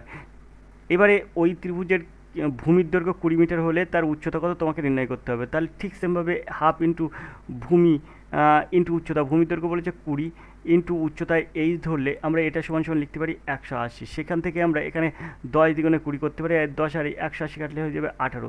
তাহলে এইচ সমান সমান পেয়ে যাবো 18। তাহলে এইচের মান বেরোলো কত? 18 মিটার। আশা করি তোমরা বুঝতে পারছো। তাহলে এর সঠিক উত্তর হবে ডি দাগ, 18 মিটার। এইভাবে কিন্তু আমরা এই অঙ্কগুলো সহজেই সমাধান করতে পারি। আমরা 18 দাগের প্রশ্নে চলে যাবো। প্রত্যেকটা অঙ্ক আর এডুকেশন স্কুল করে দেবে, তা তোমার মনে হবে যে খুব সহজ অঙ্ক, কিন্তু তুমি যখন করতে যাবে তখন কিন্তু তুমি এটা পারবে না, কারণ তুমি কিন্তু সেই নিয়মটা জানো না। আর এরকমভাবে কিন্তু প্রত্যেকটা অঙ্ক সহজেই করা যায়, একদম 30 সেকেন্ডের মধ্যে প্রত্যেকটা অঙ্ক করা যায়। এই যেরকম অঙ্কটা, এই অঙ্কটা কিন্তু তোমার করতে অনেক সময় লাগবে, কিন্তু আর এডুকেশন স্কুল কিন্তু তোমাকে সহজেই করে দেবে। প্রথমত তুমি কী করবে দেখো, আগে পড়ে নাও অঙ্কটা। এক পরীক্ষায় 35% বিদ্যার্থী একটি বিষয়ে এবং 42% দ্বিতীয় বিষয়ে অনুত্তীর্ণ থাকে। যখন 15% বিদ্যার্থী দুটো বিষয়ে অনুত্তীর্ণ থাকে, যদি মোট পরীক্ষার্থীর সংখ্যা 2500 হয়, তাহলে কেবলমাত্র একটি বিষয়ে কতজন বিদ্যার্থী অনুত্তীর্ণ ছিল? তো তুমি প্রথমে কী করবে, এই যে 35 আর এই যে 15, এই দুটো বিয়োগ করলে কত হয়? 20। আর এই 42 আর 15 তুমি যদি বিয়োগ করতে হলে কত হয়? 5 আর কত হলে 7, 5 আর কত হলে 12, 7 হলে 12, হাতে 1, 1 আর 1 2, 2 আর কত হলে 4, 27। ঠিক আছে? তো তাহলে এটা 20, এটা 27, তাহলে তোমার কত হচ্ছে? 47। এখানে বলছে কি ওই বিষয়ে কতজন বিদ্যার্থী অনুত্তীর্ণ, তাহলে এখানে 47 হচ্ছে, তাহলে 47% মানে 47/100। তাই তুমি কি করবে, এই 2, 5, দুটো শূন্য ইন্টু 47/100 করবে। তো এখান থেকে তুমি এই দুটো শূন্য কাটবে। এখানে আমরা কি করব, 6 25 150, 7 25 175 5, 7 25 175 5, হাতে 17, 4 25 100 আর 17 যদি যোগ করি তাহলে 117 হয়, অর্থাৎ 1175 তোমার উত্তর হয়ে যাবে। অর্থাৎ বিদ্যা হবে কিন্তু সঠিক উত্তর। আশা করি তোমরা বুঝতে পারছো, খুব সহজে এটা সমাধান করা যায় এইভাবে। আমরা চলে যাবো 59 দাগের প্রশ্ন। 59 দাগের প্রশ্ন কী আছে দেখো, যদি এ এর আয় বি এর আয়ের থেকে 30% বেশি হয়, তবে বি এর আয় এর আয়ের থেকে কত শতাংশ কম? তাহলে দেখো, এর আয় বি এর আয়ের থেকে 30% বেশি, তার মানে এর আয় যদি 130 টাকা হয়, তাহলে বি এর আয় হয় 100 টাকা। ঠিক আছে? তাহলে বি এর আয়ের থেকে 30% বেশি হয়ে গেল। এখন তাহলে এখানে এর থেকে বি কত টাকা কম হচ্ছে? 30 টাকা। তাহলে 130-এ বেশি আয় হচ্ছে কত? 30 টাকা। ঠিক আছে? তাহলে একে কত? একে হচ্ছে 130, আর নিচে আর হচ্ছে 100 কত তোমাকে বার করতে হবে, তাই 100 এখানে দিয়ে দাও। তাহলে এই শূন্য আর এই শূন্য কাটো, তাহলে তোমার এটা হয়ে যাবে 300/13। 300/13 মানে কী করবে তুমি, এই 13 দিয়ে 300কে ভাগ করে দাও। ভাগ করলে হয়ে যাবে 13 দিনও 26। তুমি এখানে 4 নামাও বিয়োগ করলে, তাহলে এখানে শূন্য দাও, এখানে আবার তুমি 3 13 39 করো। ওকে, তাহলে এখানে 1 পাবে, তাহলে 23/1/13 হবে তোমার সঠিক উত্তর। দেখো এখানে 23/1/13, অর্থাৎ সিদ্ধা হবে সঠিক উত্তর। একদম প্রত্যেকটা অঙ্ক আর এডুকেশন স্কুল এমনভাবে করে দেবে যে তোমার কিন্তু কল্পনার বাইরে। তো আর এডুকেশন স্কুলের আর যে কটা দিন তোমার হাতের সময় আছে, তুমি একবার হাত ধরে দেখো, তুমি অঙ্কে কিন্তু এরকম সহজেই সমাধান করতে পারবে। 60 দাগের প্রশ্ন আছে, একটি বাগানে 10টি অনুভূমিক এবং 12টি উলম্ব গাছের সারি ছিল। দুটি গাছের মাঝে 2 মিটার ব্যবধান ছিল এবং বাইরের চারদিকে 1 মিটার করে জায়গা ফাঁক রাখা হয়েছিল। বাগানটির দৈর্ঘ্য কত? দেখো এই অঙ্কগুলো কিন্তু তুমি সহজেই করতে পারবে না। এই অঙ্কগুলো তোমার করার জন্য কিন্তু যথেষ্ট একটা সময় যাবে, এবং তুমি এই অঙ্কটা কিভাবে করবে, আর এডুকেশন স্কুল কিন্তু তোমাকে সহজেই করে দিতে পারতো, কিন্তু আজকের আর এডুকেশন স্কুল তোমাকে এই 60 দাগের অঙ্ক করবে না, শুধুমাত্র তোমার জন্যই রেখে দেবে যে তুমি এটা কিভাবে সহজে সমাধান করবে। আমরা 60 দাগ পর্যন্ত অঙ্ক সমাধান করলাম, এবার আমরা 61 দাগের থেকে রিজনিং প্রশ্ন সমাধান করব। রিজনিংয়ের 61 দাগের প্রশ্ন আছে দেখো, যদি MOUNTAI এর শব্দটিকে সাংকেতিক ভাষায় এটা লেখা হয়, তবে এটার সময় এই শব্দটিকে কী লেখা হবে তোমাকে নির্ণয় করতে হবে। দেখো এই জায়গাটায় প্রথম দেখো, এই OM, এই দুটো করে শব্দ না, দুটো করে শব্দ নাও। এখানে দেখো OM, অর্থাৎ OM আগে এসছে ও, তারপর এসছে এম, তারপরে এন এসছে, তারপরে ইউ এসছে। দেখো এখানে তাই আসছে, তারপরে এখানে এ এসছে, তারপরে এখানে টি এসছে, এখানে এন এসছে, তারপরে এখানে আই এসছে। সেমভাবে তাহলে এটাকে আমরা কী করব, এটাকে এই দুটো করে ভাগ করে নেব। ঠিক আছে? তাহলে ER করব, ER, তারপর DA করব, ওকে, তারপরে RE করব। তো দেখো ERDA RE, অর্থাৎ বিদ্যা হবে কিন্তু সঠিক উত্তর। এভাবে কিন্তু 61 দাগের রিজনিংটা সমাধান করা যায়। আমরা 62 দাগের রিজনিং করব। দেখো, যদি PQRST এর সাংকেতিক মান এত হয় এবং এই OTUWV সাংকেতিক মান এটা হয়, তবে এটার এর মান কত হবে? দেখো তাহলে এখানে টি এর মান প্রথমে সবার আগে দেবো, তার টি সমান সমান কত? টি সমান সমান এখানে আছে 5, তো এখানে কিন্তু 5-এর মান হচ্ছে টি, তাহলে আমরা টির সোজাসুজি দেবো 5। এক্সের সোজাসুজি কী দেবো? দেখো এক্সের মান কী হবে তোমাকে এখানে কিন্তু এক্সের মান তোমাকে এখানে বলিনি, এখানে কিন্তু কোথাও এক্সের মান দেওয়া নেই। আমরা ওর মানটা দেখবো। ওর মানটা এখানে আছে, দেখো ওর মান আছে 0, ঠিক আছে? তো তাই আমরা ওর মান এখানে 0 দিয়ে দেবো। আর এখানে কিউয়ের মান কত আছে, ওর মান আমরা 0 দেওয়ার পরে এখানে কিউয়ের মান কী দেবো আছে দেখো, কিউয়ের মান এখানে আছে দেখো, এখানে কিউয়ের মান আছে 2, ঠিক আছে? তাহলে আমরা এখানে 2 দেবো। আর পির মান কত দেবো আছে, এখানে পির মান আছে দেখো, প্রথমে পি আছে, এখানে প্রথমে 1 আছে, তাহলে পির মান কিন্তু 1। তাহলে 5021, তা 5021 মাঝখানে একটা কিন্তু কোনো সব কোনো একটা সংখ্যা আসবে, তার মাঝখানের সংখ্যাটা আমরা করবো না, শেষের 3টি সংখ্যা আর প্রথম সংখ্যাটা মিললেই কিন্তু আমরা এটা নিয়ে নেবো। 5 দেখো 021 আছে, তাহলে মাঝখানে 9 বসবে, অর্থাৎ বিদ্যা কিন্তু এর সঠিক উত্তর হবে। আমরা এইখানে কত বসবে এটা আমার বার করার দরকার নেই, আমার এইটা মিলেছে যখন, তাহলে এটাই হচ্ছে আমার উত্তর হয়ে যাবে। দেখো বাদ বাকিটাই কিন্তু আর নেই। চলো আমরা 63 দাগের প্রশ্নে চলে যাই। 63 দাগের প্রশ্ন কী আছে দেখো, এই জিজ্ঞাসা চিহ্নের স্থানে সঠিক অক্ষর বসান। এখানে আছে BDF HIL MOQ, এখানে জিজ্ঞাসা চিহ্ন। তো খুব সহজে এটা তুমি কীভাবে সহজে সমাধান করবে দেখো, এই যে 63 প্রশ্নের সঠিক উত্তর আমরা এরকমভাবে বার করব। এখানে আমরা বির পরে বাদ দেবো সি, সির পরে ডি আসলো, ডির পরে ই বাদ দেবো, তারপর আমরা এফ পাবো। এইচের পরে আই বাদ দেবো, তারপরে এইচের পরে আই দেবো, এইচের পরে আই হলো, আয়ের পরে জে কে বাদ, তারপরে কিন্তু এল। এখানে আমার আছে কি MN বাদ ও আছে, তারপর পি বাদ কিউ আছে। ঠিক সেমভাবে আমরা এই জায়গাটায় কী নেবো, এখানে দেখো হিসাব মতন এখানে আমরা এখানে হচ্ছে এফের পরে জি বাদ দিয়ে এইচ পেয়েছি, তাহলে এখানে আমরা কিউ বাদ দিয়ে, কিউ এর পরে আর বাদ দিয়ে এস পাবো, কিন্তু এস এখানে কোথাও নেই, তাই আমরা টি দ্বারা শুরু করব। তো এই টি দ্বারা শুরু আছে এইটার এটা সি আর এ কিন্তু হবে না, টি দ্বারা শুরু আছে এই দুটো। এবারে দেখো এখানে আমরা এইচের পরে আই দিয়েছি, তাহলে এস টি, টি দিয়ে যদি শুরু করে টির পরে কিন্তু ইউ আসবে, ঠিক আছে? T U. তারপর দেখো এখানে জে কে বাদ, তার মানে ইউ এস টি ইউ বলে ইউ এর বাদ দেওয়ার পরে টি ইউ, এর পরে VW বাদ, তারপরে এক্স, তাহলে দেখো এখানে কিন্তু এক্স বসবে, তাহলে এর ডির দাগ হবে কিন্তু সঠিক উত্তর। তাহলে টিউএক্স কিন্তু ডি আসে অপশান। তো 63 দাগের রিজনিং কিন্তু এইভাবে সমাধান করা যায়। চলো 64 দাগের প্রশ্ন চলে যাই, আমরা 64 দাগের প্রশ্ন দেখি। 64 প্রশ্ন আছে দেখো, কত সুন্দর একটা প্রশ্ন আছে। এরকম প্রশ্ন কিন্তু তোমাদের জন্য খুবই গুরুত্বপূর্ণ। যারা এ পর্যন্ত ওয়েস্ট বেঙ্গল পুলিশের এই প্র্যাকটিস সেটটা দেখছো, এই প্র্যাকটিস সেটটা এমন প্র্যাকটিস সেট, এগুলো কিন্তু তুমি কোথাও পাবে না, শুধুমাত্র আর এডুকেশন স্কুলে পাবে। আর যেখান থেকে তুমি ফর্ম ফিল আপ করে এসছো, আজ পর্যন্ত যতগুলো ওয়েস্ট বেঙ্গল পুলিশ অ্যাসিভার্সে দিয়েছে আমাদের কাছে কিন্তু সব সংগ্রহ করা আছে। যতগুলো কর্মসংস্থানে ওয়েস্ট বেঙ্গল পুলিশ দিয়েছে সেগুলো সংগ্রহ করা আছে, এমনকি কর্মক্ষেত্রেও কিন্তু সংগ্রহ করা আছে। তো দেখতে থাকো আর এডুকেশন স্কুল, আর এইভাবে কিন্তু ক্লাস অবশ্যই চলবে। আর যদি ক্লাসটিতে তোমার ভালো লাগে তাহলে অবশ্যই ক্লাসটিতে একটা লাইক করবে। আমরা 64 প্রশ্নে চলে যাবো। BZA আছে, DYC আছে, FXE আছে, JVI আছে, এখানে জিজ্ঞাসা নিজের কী হবে। এই জায়গার বিষয়টা, এই যে শূন্যস্থান আছে, শূন্যস্থানে তুমি কী বসাবে। তো দেখো শূন্যস্থানে তুমি এটা বসিয়ে দাও, তাহলে তোমার এটা মিলে যাবে। দেখো এখানে আমরা AB মাঝখানে একটা জেড আনছি, ঠিক আছে? তো AB, তাহলে CD, EF, তাহলে আমরা GH পাবো। ওকে, মাঝখানে W আসবে, GH তো আর কোথাও নেই, তাই এখানে কিন্তু এর সঠিক উত্তর হবে GH, অর্থাৎ এই জি হবে কিন্তু এটা, বিদ্যা হবে কিন্তু সঠিক উত্তর। আশা করি তোমরা বুঝতে পেরেছো। আমরা চলে যাবো পরের প্রশ্নে, 65 দাগের প্রশ্নে। 65 প্রশ্ন আছে দেখো, 183 6, তাহলে 182 এখানে কী হবে। তো তুমি এই দেখো এটাকে কীভাবে সমাধান করবে। দেখো এই যে তুমি মনে করো এটা 18, ঠিক আছে? তো 18কে 3 দিয়ে ভাগ করো, তাহলে 3 6 18 আসবে। ঠিক সেমভাবে এটা 18 আছে, এটা 2 দিয়ে ভাগ করো, তাহলে 9 3 18 আসবে। আশা করি বুঝতে পেরেছো, তাহলে এর দাগ হবে কিন্তু সঠিক উত্তর। আমরা 66 দাগের প্রশ্ন চলে যাবো। রিজনিং কিন্তু এরকম টাইপের রিজনিং থাকবে তোমাদের জন্য কিন্তু খুবই গুরুত্বপূর্ণ। 66 দাগের প্রশ্ন আছে, অজানা সংখ্যাটি নির্দেশ করুন। এখানে 1 1, তারপর 4 8 9 27 16 64, এখানে কত হবে তোমাকে নির্ণয় করতে হবে।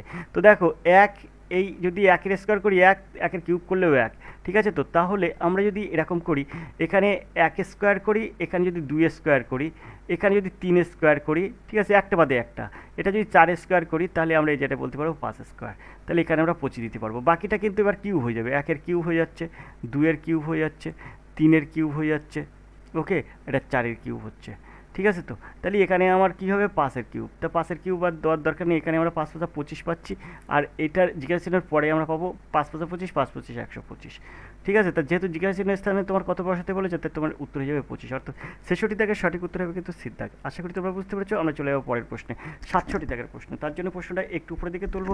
আর এডুকেশন স্কুল তোমাকে কিন্তু সবসময় এরকমভাবে সহজ টিপস এবং ট্রিক্স দেখায়, এবং এরকম প্রশ্ন কিন্তু একমাত্র আর এডুকেশন স্কুল তোমার জন্য নিয়ে আসে।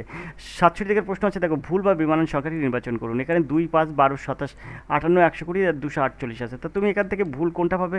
তো দেখো তোমরা এখানে খুব সহজে ভুল পেয়ে যেতে পারবে। সেটা হচ্ছে কীভাবে করবে দেখো, এখানে তুমি 2-এর সাথে 2 গুণ করো, তাহলে 2 দিনও 4 হবে, তার সঙ্গে 1 যোগ করো, তাহলে এখানে হয়ে যাবে 5। ঠিক আছে, 5-এর সঙ্গে তুমি 2 গুণ করো, তার সঙ্গে 2 যোগ করো, তাহলে 5 দিন 10 আর 2 12। 12-এর সঙ্গে তুমি 2 যোগ করো, 2 গুণ করো, তার সঙ্গে 3 যোগ করো, অর্থাৎ হয়ে যাবে 27। 27-এর সঙ্গে তুমি 2 গুণ করো, যোগ 4 করো, তাহলে 27 দিনও 54, 54 4 হবে 58। ঠিক আছে, তাহলে 58-এর সঙ্গে তুমি কী করবে? 2 গুণ করবে, ওকে, তার সঙ্গে তুমি 5 যোগ করবে, তাহলে 58 দিনে কত হয়? 58 দিনেও হয় 50 দিনেও 100 আর 8 দিনও 16, তাহলে 58 দিনেও 116 হবে। 116-এর সঙ্গে 5 যদি যোগ করে তাহলে হয়ে যাবে 121।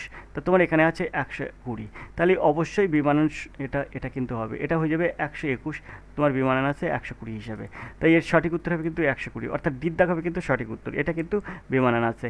আমরা চলে যাবো 68 দাগের এই প্রশ্নে। বিমানান অক্ষর সমষ্টি চিহ্নিত করো। এখানে আছে JOT, OUT, FED আর DIN। এ দেখো এগুলোর এ তারপর দেখো সি, তারপর ডি, এগুলোর মধ্যে একটা করে ভাওয়েল আছে, কিন্তু এই যে ওয়ার্ডটা আছে OUT, আউটে কিন্তু তোমার 2টো ভাওয়েল আছে, তাই কিন্তু বিদ্যাকটা হবে সঠিক উত্তর। আশা করি তোমরা বুঝতে পেরেছো। চলো আমরা 69 দাগের প্রশ্নে চলে যাই।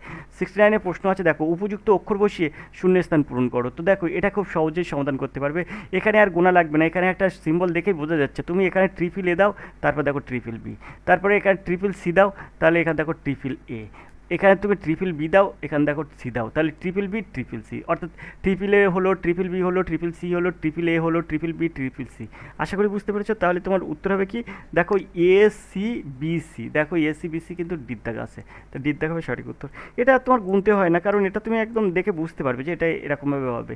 আমরা 70 দাগের প্রশ্ন চলে যাবো। সঠিক চিহ্ন বসিয়ে সমীকরণটি সমাধান করো। তো তোমরা সঠিক চিহ্ন বসাবে, কীভাবে এটা সমাধান করতে হবে সেটা দেখো, আমি তোমাকে বসিয়ে দিই। এখানে দেখো ডির দাগটা তুমি মনে করো, ডির দাগে প্রথমে আছে কি গুণ, তো তুমি এটাকে গুণ চিহ্ন দাও, তারপরে আছে কি ভাগ। ঠিক আছে, তো এটা তুমি সমান সমান করো। তাহলে এখানে আমরা প্রথমে ভাগ করব, অর্থাৎ 6-কে 3 দিয়ে ভাগ করলে হয়ে যাচ্ছে 2, 2-কে তুমি 16 দিয়ে গুণ করো, তাহলে হয়ে যাচ্ছে 32, সমান সমান 32 হচ্ছে। আশা করি তোমরা বুঝতে পেরেছো। তাহলে এর উত্তর হয়ে যাবে কিন্তু ডির দাগ। এইভাবে কিন্তু এগুলো সহজে সমাধান করতে হয়। আর এইসব জিনিস মনে রাখবে, ভাগের কাজটা আগে করতে হয়, গুণের কাজটা পরে করতে হয়, যোগের কাজটা তারপর করতে হয়, বিয়োগের কাজটা শেষে করতে হয়। 71-এর প্রশ্ন আছে দেখো, এইটা এখানে তোমাকে নির্ণয় করতে হবে, এটা এরকমভাবে দেওয়া আছে। এগুলো প্রত্যেকবার আমি করে দিই, তোমরা এটা করবে, এইসবগুলো আর করা লাগে না। এখানে গুণ সমান সমান বিয়োগ আছে, তো তুমি এখানে গুণ সমান সমান বিয়োগ মানে এটা হচ্ছে বিয়োগ, আমি তোমাকে তাও করে দিচ্ছি। দেখো এখানে বলছে এখানে গুণ সমান সমান বিয়োগ হলে এখানে যোগ সমান সমান গুণ, তাহলে এখানে তুমি গুণ করে দাও, যোগটা গুণ করে দাও, ওকে। আর এখানে বলছে ভাগ সমান সমান যোগ, তাহলে ভাগটাকে তুমি যোগ করে দাও, ঠিক আছে। আর এখানে বিয়োগ সমান সমান বলছে ভাগ, তার মানে তুমি এটাকে ভাগ করে দাও, ওকে। এবার তুমি এটাকে ক্যালকুলেশন করো। এখানে আবার যোগ আছে, যোগ সমান সমান কি যোগ সমান সমান, এখানে যোগ সমান সমান বলেছে গুণ, তো তুমি এটাকে গুণ করে দাও, যোগ সমান সমান গুণ। এখন তোমার ভাগের কাজটা আগে করো। এই যে 25 আছে, 6 25 150, 7 25 175, অর্থাৎ 7 হয়ে যাবে, তাহলে 7 + 5। এবারে গুণের কাজটা করতে হবে, তাহলে 5 কুড়ি 100, এখানে গুণ করলে 100 যোগ 100 হয়ে যাবে। আর এখানে বিয়োগ আছে, বিয়োগটা দেবো। এখানে দেখো 3 10 কে 30, মানে গুণের কাজটা আগে করতে হবে 30, তাহলে 30 থেকে 100 থেকে 30 বাদ দিলে 70, 70-এর সঙ্গে 7 যোগ করলে হয়ে যাবে 77। দেখো তোমার উত্তর হয়ে যাবে এর দাগ 77। আশা করি বুঝতে পেরেছো। এইভাবে কিন্তু সহজেই সমাধান করা যায়। আমরা চলে যাবো 72 দাগের প্রশ্নে। 72 দাগের প্রশ্ন আছে, একটি সারিতে সমিতির স্থান বাম দিক থেকে 15তম এবং অমিতের স্থান 7ম, ডান দিক থেকে 7ম। যদি তারা পরস্পরের মধ্যে স্থান বিনিময় করে তবে অমিতের ডান দিকে 15তম হয়। তবে ওই সারিতে কতজন বালক আছে? তো তুমি এখান থেকে খুব সহজে সমাধান করবে, যেহেতু 15 7ম হবে, ডান দিকে গেলে ডান দিক থেকে 7ম হবে, তাহলে এখানে 15 জন আর এই 15 জন, তাহলে কত হয় 30 জন। এই যে 30 জনের থেকে একজন তুমি বাদ দাও, তাহলে হবে তোমার উত্তর 29, তাহলে 29 জন হবে কিন্তু এর সঠিক উত্তর, অর্থাৎ সিদ্ধাক হবে কিন্তু সঠিক উত্তর। আশা করি তোমরা বুঝতে পেরেছো, কারণ এক অমিত বা এক সমিতকে কিন্তু দুবার ধরা যায় না, তাই তোমার একটা বাদ দিতে হবে। চলো 73 দাগের প্রশ্ন চলে যায়। 73 দাগের প্রশ্ন আছে দেখো, এই যে জিজ্ঞাসা স্থানের সংখ্যাটি কত হবে তোমাকে নির্ণয় করতে হবে। 3 3কে 9 করো আর 5 6 30 করো, তাহলে 30 আর 9 যদি তুমি যোগ করো তাহলে তোমার উত্তর কিন্তু এখানে 39 হয়ে যাচ্ছে। ঠিক সেমভাবে 4 4 16 করো আর 5 7 35 করো, তাহলে 35 আর 16 যদি তুমি যোগ করো তাহলে তোমার এখানে কিন্তু খুব সহজে 51 পেয়ে যাচ্ছ। আশা করি তোমরা বুঝতে পেরেছো। সেমভাবে এখানে আমরা 3 4 12 করবো আর যোগ দেবো 5 5 25, তাহলে 12 আর 25 হয়ে যাবে কিন্তু 37। আশা করি তোমরা বুঝতে পেরেছো, তাহলে এর সঠিক উত্তর হবে 37। বিদ্যাক হবে কিন্তু সঠিক উত্তর। আশা করি বুঝতে পেরেছো। চলো 74 দাগের প্রশ্নে চলে যাবো। 74 দাগের যে প্রশ্নটা আছে দেখো, এখানে আমি কিন্তু অত ডিটেলস তোমাদেরকে বলে দিতে পারবো না, তবে একবার রিপিট করা যাবে না, তাই এখানে কিন্তু প্রশ্নটা ভালো করে পড়ে বুঝে নেবে। নিচের প্রশ্নটিতে উত্তর এই চিত্রে অনুযায়ী নির্ণয় করতে হবে, যেখানে ত্রিভুজ নির্দেশ করছে ডাক্তারদের, বৃত্ত নির্দেশ করছে খেলোয়াড়দের এবং আয়তক্ষেত্র নির্দেশ করছে শিল্পীদের। ঠিক আছে, তো বৃত্ত নির্দেশ করছে কি বৃত্ত নির্দেশ করছে খেলোয়াড়দের, ত্রিভুজ নির্দেশ করছে কিন্তু ডাক্তারদের, আর আয়তক্ষেত্র নির্দেশ করছে শিল্পীদের।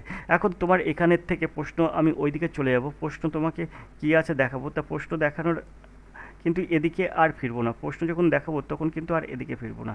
তা চলো আমরা প্রশ্নের অপশানের উত্তরটা দেখি, কি অপশানগুলো দেখি কী আছে, তারপরে আমি তোমাদেরকে বলে দিচ্ছি। এখানে প্রশ্ন আছে দেখো, নিচের কোন সংখ্যাটি ডাক্তার নির্দেশ করে যারা একই সঙ্গে খেলোয়াড় এবং শিল্পীও। তো এখানে তোমার এই উত্তরটা কি হবে, তো এখানে ওই পিঠে যদি আমরা যে বিশ্লেষণ করতে পারতাম তাহলে তোমাকে দেখিয়ে দিতে পারতাম। তো এই প্রশ্নের সঠিক উত্তর হবে কিন্তু সিদ্ধাক। ওকে, 5 হবে এর সঠিক উত্তর। আমরা চলে যাবো পরের প্রশ্নে। তোমরা একটু তোমরা এই 74 দাগের প্রশ্নটা একটু ডিটেলসটা ঠিক করে পড়ে নিয়ে দেখো, তোমরা পারবে। 75 দাগের প্রশ্ন দেখবো। 75 দাগের প্রশ্ন আছে, নিচের শব্দগুলি ছবির সাহায্যে দেখাও অসামাজিক ব্যক্তি, পকেটমার, প্রতারক। তো একজন দেখো, এই যে অসামাজিক ব্যক্তি, এরা দুজনেই কিন্তু পকেটমার এবং প্রতারক, দুজনেই কিন্তু অসামাজিক ব্যক্তি। তার মানে অসামাজিক ব্যক্তির মধ্যে কিন্তু হবে পকেটমার আর হচ্ছে প্রতারক। ঠিক আছে, যে প্রতারক সেই কিন্তু পকেটমার। ঠিক আছে, তো কিন্তু দুজনেই কিন্তু অসামাজিক ব্যক্তির মধ্যে থাকবে। ঠিক আছে, একটা সমাজে একটা অসামাজিক ব্যক্তি, তারা কিন্তু দুজনেই। তাহলে এর সঠিক উত্তর হবে কিন্তু সিদ্ধাক। এরকম কিন্তু এটা স্ট্রাকচারটা হবে, মানে যে ডায়াগ্রামটা আছে এর সিদ্ধাক হবে কিন্তু এর সঠিক উত্তর। চলো আমরা 76 দাগের প্রশ্নে চলে যাই। 76 দাগের যে প্রশ্নটা আছে দেখো, একজন ব্যক্তিকে দেখিয়ে একজন স্ত্রীলোক বললেন, তোমার মায়ের স্বামীর বোন হয় আমার পিসিমা, তবে স্ত্রীলোক সঙ্গে ব্যক্তিটির সম্পর্ক কী। তো দেখো এইখানে যেটা আছে সেটা কিন্তু খুব সহজে এটা সমাধান করতে পারবে। তো এই প্রশ্নের সঠিক উত্তর হবে সিদ্ধাক, বোন। তোমরা একটু ডিটেলস ভালো করে দেখবে, অবশ্যই পেয়ে যাবে। তা এখানে আমার এসবগুলো আর বর্ণনা করার দরকার নেই, সময় নষ্ট করা। আশা করি বুঝতে পারছো। 77 দাগের প্রশ্নটা তোমরা করবে, কারণ 77 দাগের প্রশ্নটা আমরা কিন্তু আগের দিন এরকম ধরনের একটা প্রশ্নের সমাধান তোমাদেরকে করে দিয়েছি। তাই 77 দাগের প্রশ্ন কমেন্ট করবে এবং তোমরা অবশ্যই প্রশ্নের উত্তর অবশ্যই কমেন্ট করবে 77 দাগের প্রশ্নের উত্তর কী হবে। আমরা 78 দাগের প্রশ্ন চলে যাবো। 78 দাগের প্রশ্ন আছে, একটি ছক্কার উপরে 3 সংখ্যাটি হলে নিচে কোন সংখ্যাটি হবে। তো দেখো এই যে গুলো আছে, যে ঘনকগুলো আঁকা আছে, তার মধ্যে দেখো বলেছে 3 সংখ্যাটি ছক্কার উপরে হলে নিচের সংখ্যা কী থাকবে। তো এই দুটো চিত্রে দেখো 3 আছে, এই দুটো চিত্রেই 3 দেখাচ্ছে, এখানে 1 4 দেখাচ্ছে, এখানে 2 6 দেখাচ্ছে। কিছু একটা জিনিস দেখো, এই দুটো ছক্কার মধ্যেই 3 আছে, কিন্তু 1 2 3 4 পর্যন্ত 1 2 3 4 6 দেখা যাচ্ছে, কিন্তু 5 কিন্তু দুটোর মধ্যে দেখা যাচ্ছে না। 3-এর বিপরীতে অবশ্যই 5 আছে, তাই দেখা যাচ্ছে না। এর দাগ কিন্তু এর সঠিক উত্তর। বাকি এ দুটোর থেকে আর করতে হবে না, ঠিক আছে, তো বাকি এ দুটোর থেকে আর করতে হবে না, কারণ তোমার এখানেই তোমার পরিষ্কার বোঝা যাচ্ছে 5 আছে এই দুটোতে।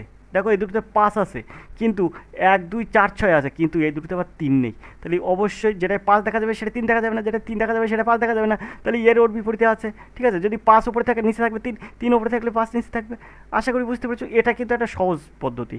চলে যাবো 79 দাগের প্রশ্নে। 79 দাগের যে প্রশ্নটা আছে দেখো, নিচের 79 দাগের প্রশ্ন, নিচের কাগজ কাঠিগুলির মধ্যে সঠিক নির্দেশ করো। এখানে কোশ্চেন ফিগার দেওয়া আছে এই পর্যন্ত, এবারে অ্যান্সার ফিগার দেওয়া আছে এটা। তো তুমি এখান থেকে সহজে এটা তুমি সমাধান করবে। তো এই ফিগারগুলো একটু মেলাতে হয়, তো এর কেন বিদ্যা কিন্তু এর সঠিক উত্তর হবে। ঠিক আছে, আমরা চলে যাবো 80 দাগের প্রশ্নে। 80 দাগের প্রশ্ন আছে দেখো, স্টেটমেন্ট দেওয়া আছে কি সমস্ত শিক্ষক হয় ছাত্রছাত্রী, আর কিছু ছাত্রছাত্রী হয় মেয়ে। তারপরে কনসোলেশন দেওয়া আছে দেখো, 1-এর দাগে সমস্ত শিক্ষক হয় মেয়ে, 2-এর দাগে আছে কিছু মেয়ে হয় শিক্ষক, 3 দাগে আছে কিছু মেয়ে হয় ছাত্রছাত্রী, সমস্ত ছাত্রছাত্রী হয় শিক্ষক। তো এখানে তোমার এই প্রশ্নের সঠিক উত্তর কী হবে, শুধু 1 সঠিক, 1 2 3 সঠিক, শুধু 3 সঠিক, আর শুধু 2 এবং 3 সঠিক। তো এখানে 80 দাগের প্রশ্ন যেটা আছে সেটা হচ্ছে দেখো, আমি যদি এরকম একটা ছবি আঁকাই, প্রথমে এটাকে মনে করো শিক্ষক। ঠিক আছে, শিক্ষক, তারপরে এই শিক্ষক, এই আমরা বলতে পারি এটা হচ্ছে ছাত্রছাত্রী। ঠিক আছে, ছাত্র ছাত্রী, আর এখানে বলছে, আর এটা আমরা বলতে পারি মেয়ে। তাহলে এখান থেকে আমরা খুব সহজে একটা জিনিস বলতে পারি, সেটা হচ্ছে এই যে বলছে কিছু মেয়ে হয় ছাত্রছাত্রী, এটা বলছে না কিছু মেয়ে হয় ছাত্রছাত্রী, তা কিছু মেয়ে হয় ছাত্রছাত্রী, অর্থাৎ 3-এর অপশানটা সঠিক। শুধুমাত্র 3 সঠিক, অর্থাৎ সিদ্ধাক কিন্তু এর সঠিক উত্তর হবে। তো 80 দাগের সঠিক উত্তর হবে সিদ্ধাক। আমরা চলে যাবো 81 দাগের প্রশ্নে। 81 দাগের প্রশ্নে কী আছে, পিয়ালির স্মরণে আছে পিয়ালির কী স্মরণে আছে? তার মেয়ের জন্মদিন নভেম্বরের 19 তারিখের পরে কিন্তু 22 তারিখের আগে। আবার তার স্বামীর স্মরণে আছে তার মেয়ের জন্মদিন নভেম্বরের 20 তারিখের পরে কিন্তু 24 তারিখের আগে। তবে তাদের মেয়ের জন্মদিন কবে? তো দেখো 19 থেকে 22 ভালো করে মনে রাখবে। 19 থেকে 22 মানে 19, 20, 21, 22। এটা কে বলছে? এটা তার মা বলছে, মানে পিয়ালির স্মরণে আছে, অর্থাৎ তার মা বলছে পিয়ালি। পিয়ালি বলছে তার মেয়ের জন্মদিন 19, 20, 21, 22 এর মধ্যে একটা দিন হবে। আবার তার স্বামী বলছে কি? স্বামী কি বলছে? স্বামী বলছে যে নভেম্বরের 20 তারিখ, তার মানে ও বলছে 20 তারিখ হবে, 20 তারিখ থেকে 24 তারিখের মধ্যে, 20, 21, 22, 23, 24। বুঝতে পেরেছ? তাহলে দেখো এদের দুজনের মধ্যে কিন্তু এই 21টা মিল আছে, ঠিক আছে? এখন যদি তুমি দুজনের মধ্যে 21 আছে, এটা কিন্তু উভয়ের মধ্যে আছে। আর কেন এটা হবে? এখানে দেখো 20 তারিখের পরে, 20 তারিখের পরে, 20 তারিখের পরে মানে 21, 22, সেক্ষেত্রে কিন্তু 20 নিচ্ছে না। 20 তারিখের পরে হচ্ছে 21, 22, 23, 24-এর মধ্যে হবে। আর ও বলছে 19 তারিখের পরে কিন্তু 22 তারিখের আগে, কিন্তু সেক্ষেত্রেও এর মা কিন্তু 22 তারিখ নিচ্ছে না। আশা করি তুমি বুঝতে পারছো। তাহলে কিন্তু 21 তারিখ দুজনের মধ্যে আছে, তাই আমরা এর সঠিক উত্তর নেব 21শে নভেম্বর, অর্থাৎ বিদ্যাগ হবে কিন্তু সঠিক উত্তর। চলো আমরা 82 দাগের প্রশ্নে চলে যাই। তো 82 দাগের প্রশ্ন আছে, দেখো নিচের সারিতে এমন কতগুলি 1 আছে যার আগে 9 আছে এবং পরে 7 হবে না। আগে 1 আছে, পরে 7 হবে না, এরকম কতগুলি সারি আছে? তো চলো আমরা দেখি। তো এই দেখো 9, 1, 1, ঠিক আছে? তো 1-এর পরে 1 আসে, 1-এর আগে 9 আসে, ঠিক আছে? তো তোমার বলেছে কি 1-এর আগে 9 থাকতে হবে, কিন্তু 7 থাকলে হবে না, ঠিক আছে? যেমন 1-এর আগে 9 আসে কিন্তু পরে 7 আসে, তাই এটা কিন্তু হবে না, ঠিক আছে? যেমন এখানে দেখো 1-এর আগে 9 থাকতে হবে, আর কোথাও কিন্তু 1-এর আগে 9 নেই, তাই তোমার এটা হবে সঠিক উত্তর। তাহলে একটি হবে। আশা করি বুঝতে পেরেছো। চলো 83 দাগের প্রশ্নে চলে যায়। 83 প্রশ্ন আছে, দেখো A B C D E 5 জন একটি সারিতে দাঁড়িয়ে আছে। ডি আছে ই এর ডান দিকে, বি আছে ই এর বাম দিকে কিন্তু ই এর ডান দিকে, ডি আছে সি এর বাম দিকে, বাম দিকের শেষ প্রান্তে কে আছে? তা তুমি এটাকে কীভাবে সহজে সমাধান করবে? তা দেখো আমি তোমাকে একটা জিনিস বলে দিচ্ছি। এখানে লেখো বাম আর এ সাইডে লেখো ডান, ওকে? তাহলে বাম থেকে ডান আমরা লিখলাম। এখন এখানে বলেছে A B C D E 5 জন একটি সারিতে দাঁড়িয়ে আছে। ডি আছে ই এর ডান দিকে, ডি আছে ই এর ডান দিকে। তা তো আমরা যদি এখানে ডি দেই, তাহলে এখানে আমরা ই দিতে পারি। ডি এর ডান দিকে ই আছে, ই আছে ই এর বাম দিকে, ই এর বাম দিকে আছে বি, কিন্তু এ এর ডান দিকে। তার মানে আমরা যদি ই এর বাম দিকে বি দিই, তাহলে এদিকে দিতে পারবো এ, ঠিক আছে? এখানে বলছে বি আছে ই এর বাম দিকে, ই এর বাম দিকে এটা বি, এর ডান দিকে, তার মানে এর ডান দিকে বি আছে। আশা করি বুঝতে পেরেছো। আর ডি আছে সি এর বাম দিকে, ডি আছে সি এর বাম দিকে, তাহলে ডি আছে সি এর বাম দিকে, দিকে সি দেবো। তাহলে A B C D E 5 জন কিন্তু হয়ে গেল। এটা কিন্তু সারিতে দাঁড়িয়ে পড়লো। এবার বলছে বাম দিকের শেষ প্রান্তে কে আছে? তা বাম দিকের শেষ প্রান্ত, অর্থাৎ বাম দিকের শেষ প্রান্ত এটা, তো বাম দিকের শেষ প্রান্ত এ আছে। আশা করি তোমরা বুঝতে পেরেছো। তাহলে এর সঠিক উত্তর হবে কিন্তু এর দাগ। এইভাবে কিন্তু এগুলো সহজে সমাধান করা যায়। চলো 84 দাগের প্রশ্ন চলে যায়। 84 দাগের প্রশ্ন আছে, দেখো এ বলল বিকে বি এর মা ছিল এর মায়ের শাশুড়ি, তবে এর মা বি এর মায়ের কে হন? তো এই প্রশ্নে একদম সহজ, খুব সহজে তুমি সমাধান করতে পারবে। তাই এখানে কিন্তু সঠিক উত্তর হবে পুত্রবধূ, এর দাগ হবে কিন্তু পুত্রবধূ। সঠিক উত্তর পুত্রবধূ। তুমি এখানে খুব সহজেই দেখবে নিজেরাই তৈরি করে নিতে পারবে। আমরা 85 দাগের প্রশ্নে চলে যাব। এখানে DICKINSON এর সাংকেতিক ভাষা হচ্ছে এটা, মান সাংকেতিক মান হচ্ছে এটা। আর DIPP এর সাংকেতিক মান 3566 হয়। তবে পিকনিক এর সাংকেতিক মান কত হবে? তো দেখো এখানে আমরা যদি ধরি ডি এর মান 3, আই এর মান 5, এইভাবে ধরতে হবে। এটার মান হচ্ছে 3, এটার মান 5, সি এর মান কত? সি এর মান হচ্ছে 7, তারপরে 9 আছে, কে এর মান হচ্ছে 9, তারপরে 5 আছে আই এর মান, তারপরে এন এর মান আছে হচ্ছে 0, তারপরে 2 আছে কিন্তু এস এর মান, তারপরে 1 আছে ওর মান, আর এন এর মান হচ্ছে 0। এই কিন্তু এখানে এ, আর এখানে আছে 3 5 6 6, তাই এখানে আমরা 3, এখানে 5, এখানে 6 6 দিব, অর্থাৎ পির মান কিন্তু 6, মনে রাখতে হবে। এবার তুমি এইখানে বলছে তবে এই যে পিকনিক আছে এর মানটা কত, তা পির মান কত, পির মান 6 আছে, 6 দেবে। আয়ের মান কত আছে, আয়ের মান এখানে আয়ের মান এখানে আছে কত, 5, এখানেও 5, তাহলে এখানে আয়ের মান 5, তাহলে 6 5। তারপর সির মান কত, দেখো সির মান এখানে কিন্তু দেওয়া আছে 7, তাই এখানে 7 দিলে 6 5 7, তো 6 5 7 আছে কোনটা, 6 5 7 এখনও কিন্তু দুটোতেই আছে, এটাতেও আছে এটাতেও আছে, তাহলে এখনও তোমাকে দেখতে হবে। তাহলে এনের মান কত, এনের মান 0, তাহলে এনের মান 0 দিতে হবে, তারপরে 7-এর পরে 0 বসেছে, দেখো এটাই 6 5 7 0, এখানে কিন্তু 6 5 7 5, তার মানে এটা হবে না, এটা হবে সঠিক উত্তর, সিদ্ধা হবে কিন্তু সঠিক উত্তর, 6 5 7 0 হয়ে গেছে। তারপরে হবে 5 7 5, 5 আছে কার মান, আয়ের মান আছে 5, আর 7-এর মান আছে সির, সির মান আছে 7, তাহলে এখানে 6 5 7 0 5 7 হয়ে যাবে। আশা করি তোমরা বুঝতে পেরেছো, তাহলে এখানে সিদ্ধা হবে সঠিক উত্তর। এইভাবে কিন্তু এইসব রিজনিংয়ের সমাধান করতে হয়। দেখো আজকে 85টা ফুল প্র্যাকটিস সেট তোমাদেরকে কিন্তু করে দিলাম, তোমরা দেখতে থাকো আর এডুকেশন স্কুল। আর এইভাবে যদি তুমি আরও ক্লাস পেতে চাও তাহলে অবশ্যই চ্যানেল দিকে নজর রাখো। এরকম প্র্যাকটিস সেট তুমি যদি যত প্র্যাকটিস করবে ততই কিন্তু তোমার তুমি কিন্তু অনেকটা এগিয়ে যাবে। আজকে ক্লাস আমি এই পর্যন্ত রাখছি, দেখা হয় পরে ক্লাসে। তোমরা এত সময় যে ক্লাসটা দেখলে সেটা কিন্তু অ্যাসিভার্স থেকে নেওয়া হয়েছে। অ্যাসিভার্সের এই প্র্যাকটিস সেটটা কিন্তু তোমাদের জন্য খুবই গুরুত্বপূর্ণ। তুমি যেখান থেকে ওয়েস্ট বেঙ্গল পুলিশ পরীক্ষা দিচ্ছ, সেখান থেকে ওয়েস্ট বেঙ্গল পুলিশের ফর্ম ফিল আপ করেছো যেখান থেকে, সেখান থেকে কিন্তু সব অ্যাসিভার্সের ওয়েস্ট বেঙ্গল পুলিশের প্র্যাকটিস সেট আছে। তুমি যদি এরকম প্র্যাকটিস সেট কন্টিনিউ তুমি যদি কভার করো, প্র্যাকটিস করে মক টেস্ট দাও, তাহলে নিজেকে তৈরি করে নিতে পারবে কত সময় কত প্রশ্ন উত্তর করতে পারছো। তো আজকে ক্লাসে আমি এই পর্যন্ত রাখছি, দেখা হয় পরে ক্লাসে। ততক্ষণ তোমরা ভালো থাকো, সুস্থ থাকো, ধন্যবাদ, তোমাদের দিন শুভ হোক।